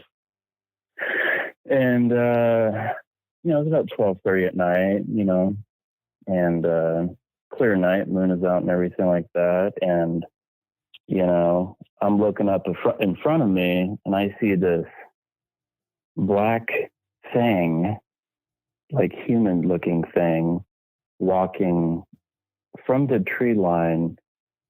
And it's probably another 1,000 feet, up in elevation, almost near the top. And it's walking across the front of the mountain. And I yelled to my friend Mike, and I said, "You guys see this thing?" I said, "You guys see that?" We're expletives and stuff, but we all basically stopped, dropped our inner tubes, and was like looking at this thing going, "What in the hell is that?" We thought it was maybe somebody that worked for the ski resort that was doing like security or something. But this thing was big, like right now as a 41-year-old guy, I'm 6'9". So I know what being tall is all about and everything. And this thing had to have been at least, maybe 7.5, 8 feet tall. It was big. But we all saw it. And we basically got really scared. And we're just like, man, F this, time to go back to town. So that was the first experience. And then the second experience was a couple years later, kind of in the same area. If you go back down to Oakridge, there's a river that runs into the Middle Fork Willamette River that eventually runs into Fall Creek Reservoir down in like Pleasant Hill, Dexter area. And there's this river, it's called Salmon Creek. Beautiful place, campgrounds, waterfalls, hot springs. It's basically whatever you need is up there. And we used to do a bunch of fishing, me and my friend Mike. And we were way up, like 20 miles up Salmon Creek. If you go to the very top of Salmon Creek, it goes to the Pacific Crest Trail system. You basically park in there, check in with the ranger station, basically start your hike. But there's a lake up there called Spirit Lake, and it's maybe about a mile walk. It's not very far. It opens up to like a beautiful meadow, and the fishing is just really incredible. So we were up there in August, and it was hot, probably mid-80s, and that was crazy. I've never been up to Spirit Lake ever since, man. It's a brutal. But I learned all about this later, just a little bit later. So we were fishing up at Spirit Lake, and it was, probably around getting dusk, but 8:30, and we're kind of walking around the outside of the lake, just kind of fishing in different spots. It's not a very big lake, it's probably about 60 or 70 acres. And there's an old dam up there, real marshy area. Kind of there's like a creek that forms at the headwaters of Salmon Creek. And I walked around the bend, and I was going over to see Mike and see if he had caught any fish or anything. So Mike's sitting on this log, just staring over towards the marshy area. And I get over there, I'm like, Mike, what are you looking at? So I thought he saw like a bear or something, and holy smokes, we see two of these Bigfoot, and they're in the water, and it looked like they were trying to catch fish where the lake kind of goes into the creek part. That's where they were at. And we thought they were like people, people live out in the woods, in Oregon, especially now. But, even back in the 60s, 70s, and 80s, 90s, there's a lot of people that just live in the woods full time. So we thought there were like maybe people living in the woods or maybe showering in the lake. And we were watching them. We were across the lake. They didn't see us, but we saw them. And when they stood up, it was brutal. Like Mike literally had like a panic attack, and I froze, and I had a fight or flight. Mike was like, "What's that?" And I was like, and I started shaking, and it was brutal. It was brutal. The male was very large, very large. Probably about 10 feet tall, covered in black hair. You could see like the organs, like the private parts. It was very, very interesting. It was like, anyways, and then the female was probably about 7.5 foot tall, and she was like a lighter color. She was like kind of like an alder color, like maybe like a burgundy color, like a dark red, almost black. And we couldn't really make out what the faces looked like, but they're mostly kind of grayish looking around the eyes and nose and face, and then just kind of got darker, but just covered in hair. Like looked like they had like dreadlocks, matted hair. I mean, their arms were just so long. The arms were like probably a foot past the knee area, and we left.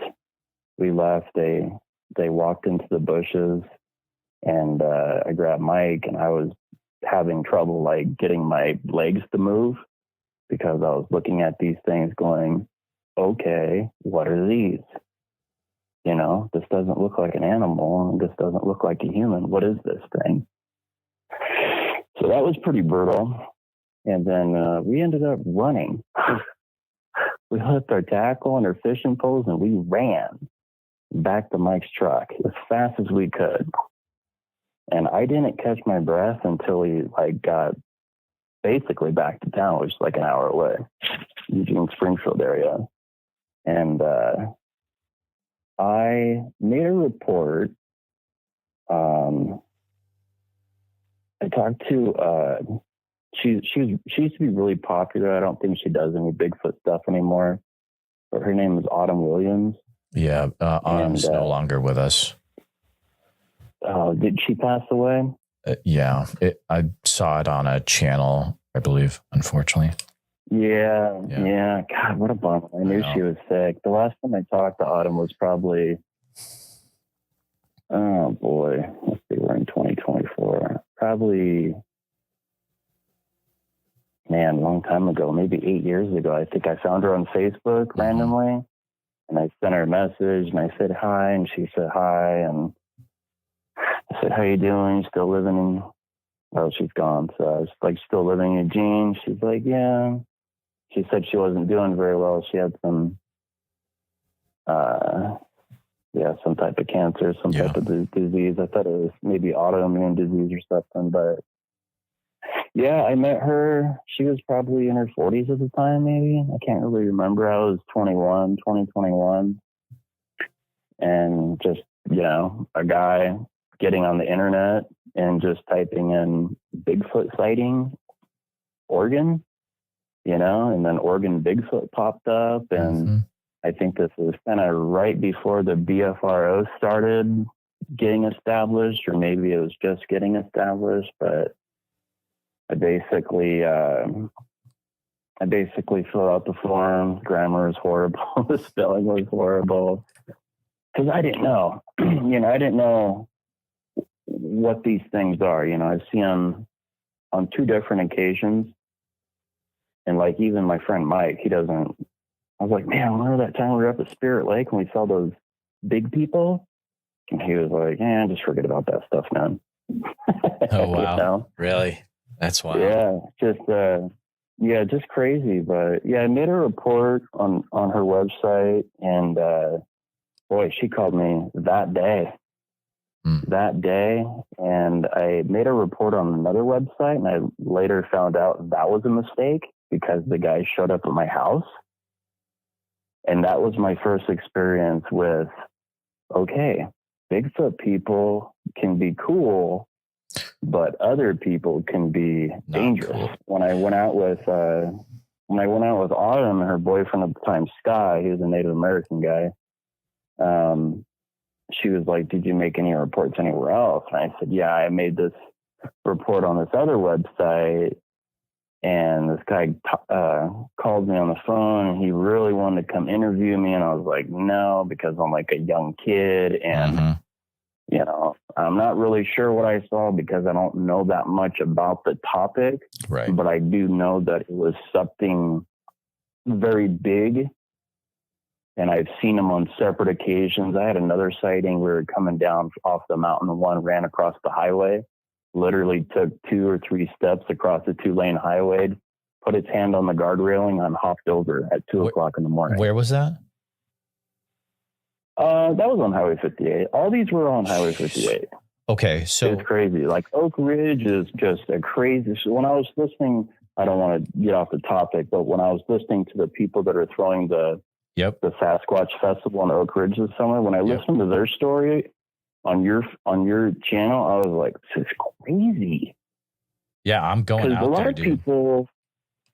A lot of people in this area, they don't really get together and talk about Bigfoot because they're all over the place. You know, we see them kind of all over the place at just random times, you know. Jeez.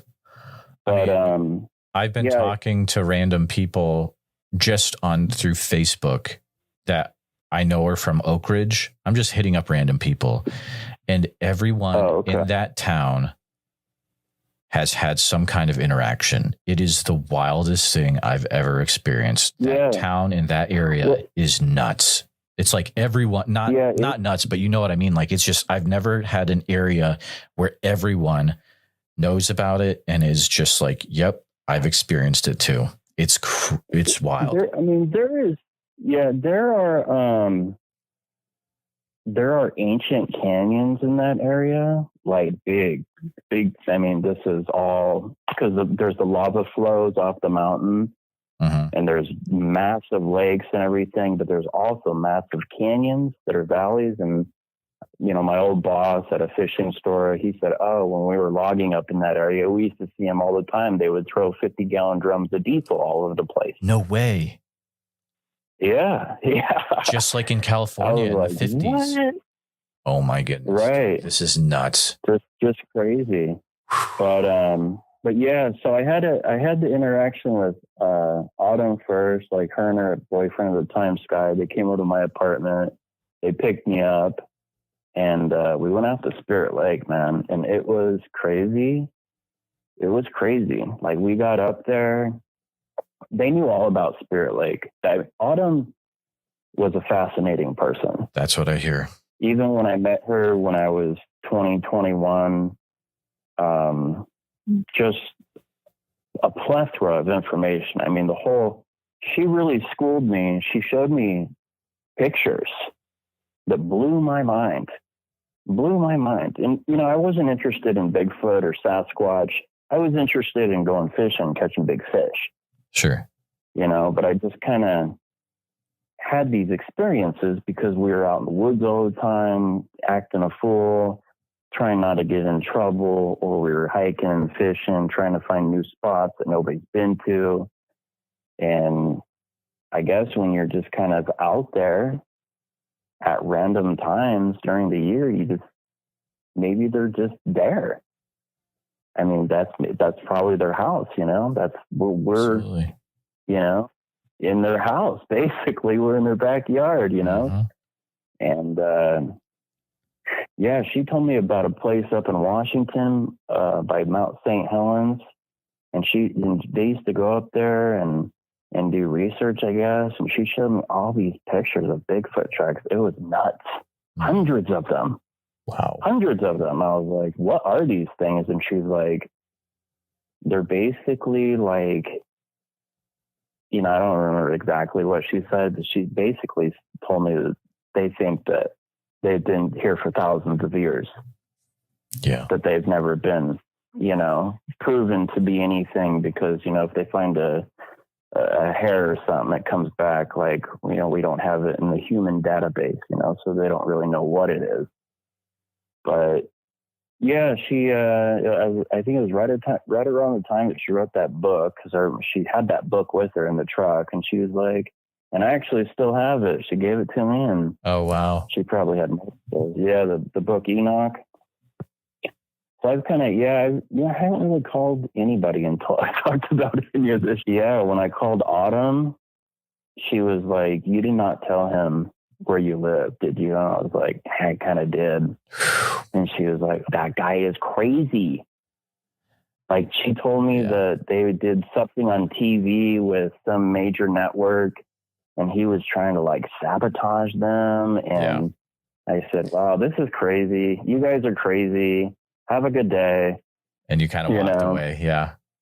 Wow. Yeah, and kind of walked away, and we didn't go fishing up at Spirit Lake anymore. We didn't really go up to the ski resort and go sledding anymore. Wow. We had another experience. Same group of guys, me, Mike, and Alan. Alan was 17 at the time. I was 21. Mike was he was maybe a little bit older. I think he was 24, 25. But just acting a fool. We used to go up to the waterfalls when it was snowing and, smoke cigars and just pretend like we're cool and shit. Yeah. And, we saw when we were coming back to town, and there's a tunnel outside of Oakridge that's all lit up with amber lights. And it was right before the tunnel. This thing was probably football field in front of us. Okay. But we saw it. This thing was probably about 8 foot tall. Oh, man. 2 or 3 steps across the 2-lane highway, put his hand on the guard railing and jumped over the guard railing. And when you jump over the guard railing, it's straight down. So I don't know where this thing went unless it jumped onto a tree. But I mean, it's down. I mean, you're up in the mountains. We're up at Oak Ridge is probably, it goes up pretty high. So if you're Oak Ridge and you go up towards the mountain, it's probably like a 3,000 foot elevation difference within 30 miles. So it's just straight up. And it was crazy. But that dude showed up in my apartment. I had to call the police. I was like, get out of here, dude. I didn't invite you to my house. It was, I was scared, man. I was having full-blown anxiety when that dude showed up in my house. He's like, just open the door. I want to interview you. No way. Said, really? Just open the door, man. It'll be fine. Oh, man. I would be game over. I would be like, nope. Yeah, get out. That guy, and for the longest time, just because I had that experience, and Autumn told me, like, don't put yourself anywhere. Yep. On the internet, in the media, don't try and like do interviews about any of this stuff, because he is attached to crazy people. So for 20 years, I haven't. I mean, this is the first time I've even talked to anybody about Bigfoot other than Mike and Alan. I'm super thankful that you got to the point where you could feel good enough that you call in and share what happened to you 20 years ago. I really appreciate that. Yeah, like I said, I listened to you, I listened to Miguel, and I listened to the other dude. And there's a lot of nonsense on YouTube, the internet, Facebook, all these platforms. It's always been in the back of my mind. I still like to go fishing, but we don't go up there. We don't go in the woods. Even, if you have a firearm's not going to take down one of these things, I mean, it's just that's what I hear. You'd have to have a big time instrument in order to even attempt to do that. I wouldn't recommend it. Right. And I wouldn't recommend it either, because these things, they can move. very quickly. And if they get to you, they could probably rip you in half if they really wanted to. The ones that we saw at Spirit Lake were probably as wide as my car. Oh, wow. I mean, no exaggeration. They were big. You know, of course, this was 20 years ago. So my memory's not, 100%, but it was, as wide as a tree. Are you going to be at Sasquatch Summerfest? I was thinking about going down there, but what's interesting about Oakridge is in the summertime, it gets really hot and it gets really humid. Oh, really? Awesome. I can't wait. Yeah. Oh, no. I told my friend, I said, I was thinking about going down to this, because all these YouTubers are going to be there, and it'd be nice to meet you and Miguel and a couple other people. Is Miguel going to be rational and logical. Is Miguel? Yeah, he said he was going to be there. No way. Yeah, because I left comments on his thing, and he wanted me to come onto his show and tell these stories, and I said, I don't know. I don't know. But the autumn in the Beckjord kind of sets me apart a little bit from everybody else. And I know there's all these people now in Bigfoot community, doing a lot of research, and I'm not one of those persons. I work full time. I have my hobbies. I had these experiences 20 years ago, and I had these other experiences, and that was it. I haven't been in the backyard, ever since then to have these experiences, either at 1:00 in the morning up on the mountain or 8:00 at night up on the mountain fishing on the lake. Absolutely. And nobody's there. I mean, nobody goes up to Spirit Lake unless you know about it. Oh man, so, I got that. But if the weather is cooler, then I'll go there, because we do a lot of mountain biking. If you like to mountain bike, man, Oakridge is it's the capital. They have incredible. Yeah. Oh yeah, they have incredible mountain bike trails. Absolutely. So, man, it has been. Yeah, I was thinking about going, and it's just depending on the weather, because I don't like humidity. If you do decide to go, you can get 50% off your tickets if you use the code Bigfoot Society, because they put that in their system. So that's actually a substantial amount of money, because it's like a 3-day thing. So something to think about. Pay for your ticket. Dude, it has been really fun chatting with you. It's Jason, right? Yeah, Jason. That's my real name too. I'm not going to say my last name because I don't need, we don't want showing up to my house. Absolutely. That was nuts. That whole experience was nuts. And rest in peace, Autumn. I didn't know she passed away. Yeah. Because when I met her, she was when she showed up at my apartment. Wow. But she was really nice. She was. Yeah, she seems like she's very nice from really interviews I've seen. Yeah, but yeah, and boy, she had some vocals on her, because when we went out to Spirit Lake, it was probably about a week later, and we went out there, and she was doing vocal calls and stuff. And I was like, yeah, what's going on here? That's wild. And she was like. I said, wow, you've got some lungs on you. It was crazy. They started playing. I wanted to leave. They started playing recordings up there. I don't know if Sky's still alive, but we were up there after dark at Spirit Lake, and they had been up there before because other people had sightings up there. Okay. And I said, oh man, fishing at the wrong lake. I didn't want these sightings. I just wanted to catch some fish and go back to town. I didn't want to be scarred from going in the woods the rest of my life because there's 8-foot animals walking around, But yeah, we went up there and they played some recordings and other, stuff. And I was like, I didn't sign up for this. I was pretty scared, to be honest with you. I was like, all right, well, I'm walking back to this guy's truck now, so you guys can hang out here and play these recordings and call them in if you want. That's funny. It was just too much for me, man. I was just like, crazy. I So yeah, I'll wrap it up. I totally get it though. Like if you're not into Bigfoot and you have that situation where you see them and then you end up going back to the same place, which that in itself is a lot to deal with. And then they're like, oh, we're going to just start playing the sounds and hopefully they'll come back. Yeah. And you're like, probably not. Oh man. Jason. Yeah, I wasn't interested at all. Yeah, go ahead. Oh, I was just going to say such a enjoyable conversation. I appreciate you calling in. I mean, I do remember you commenting every once in a while in the comments, and just that area is, I believe, is the hotbed for Bigfoot, like one of the major hotbeds. Yeah, I think they stay.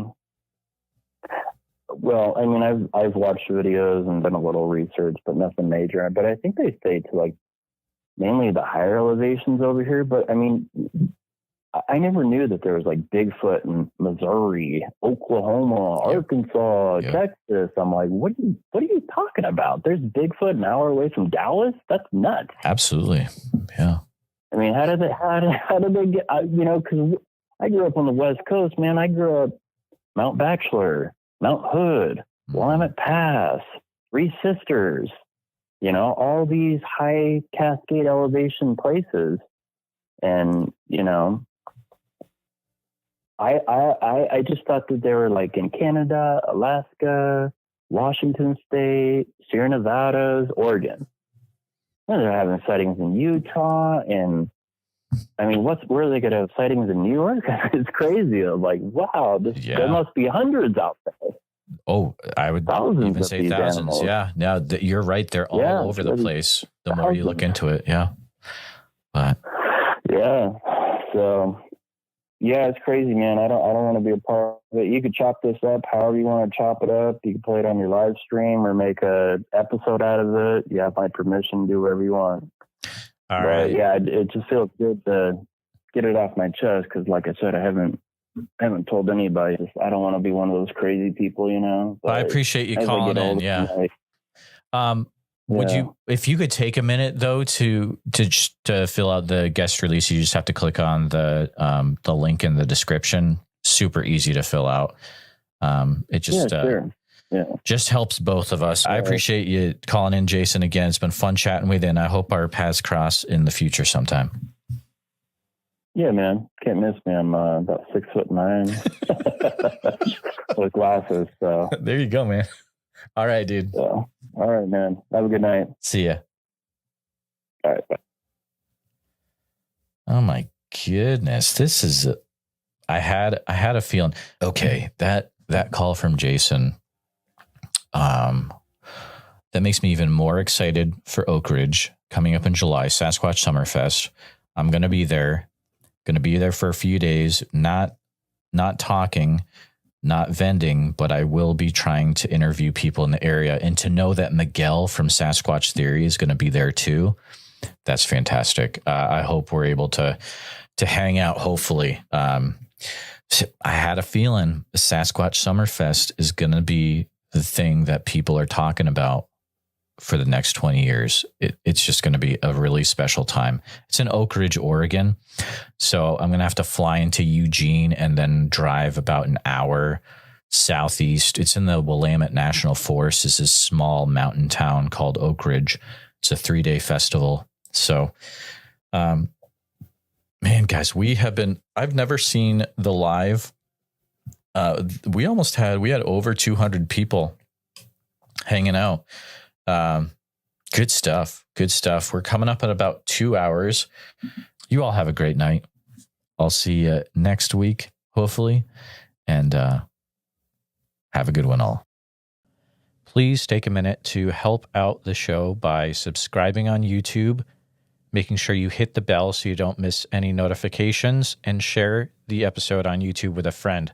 Also, if you're listening to us on a podcast, thank you so much. Make sure that you're subscribed. Share the show with a friend. Really, it's all about sharing the show wherever you can. If you've had a Bigfoot encounter related to the following or know someone who has, please reach out to me at bigfootsociety@gmail.com. or pass on my email. Here's the list.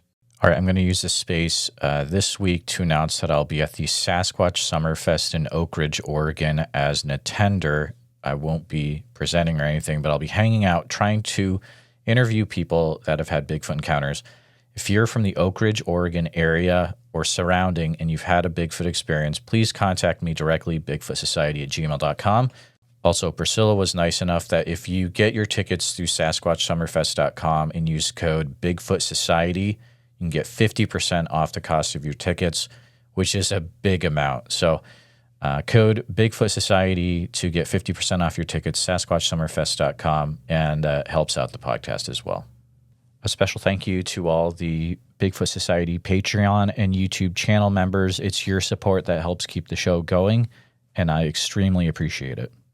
I had a listener comment, hey, what's a current update with the road to getting to full-time? Well, here's the deal.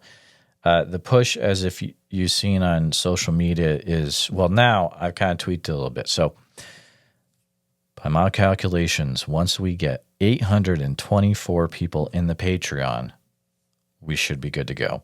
So what I did is we're going to do it a little bit differently. It's now adding the current amount plus the amount that are joining, and there's tons of people joining every day. It's wild, guys. So right now we're at 176 members are in there, ready to go out of the 824 that are needed in order for us to go full-time. That puts us at about 22%. So if you've been putting around back and forth the idea of joining the Bigfoot Society Patreon, now's the time. I'm telling you, it's time to check it out. $7 a month starts, $15 a month as well, but $7 a month is a great place to start. Patreon.com/the Bigfoot Society. And if you can't swing that, please just share the show with your friends and make sure you're subscribed on your favorite podcast platform and YouTube as well. But thanks again so much for listening, guys.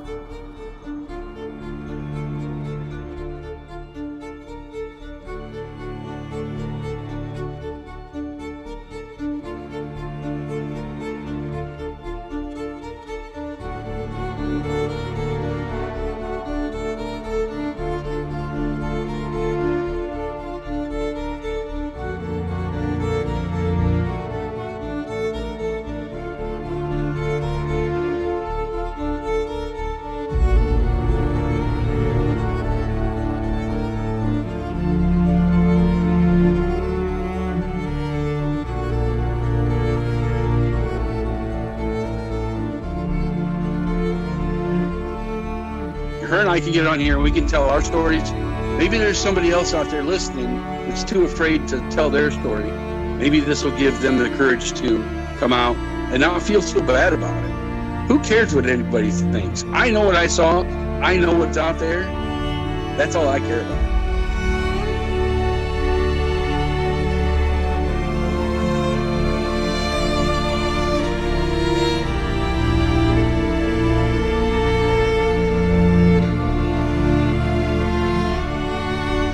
Please let people know. Please let them know. If you ever see one of these things, you need to tell. Because if you don't, then shame on you. You know? Shame on you.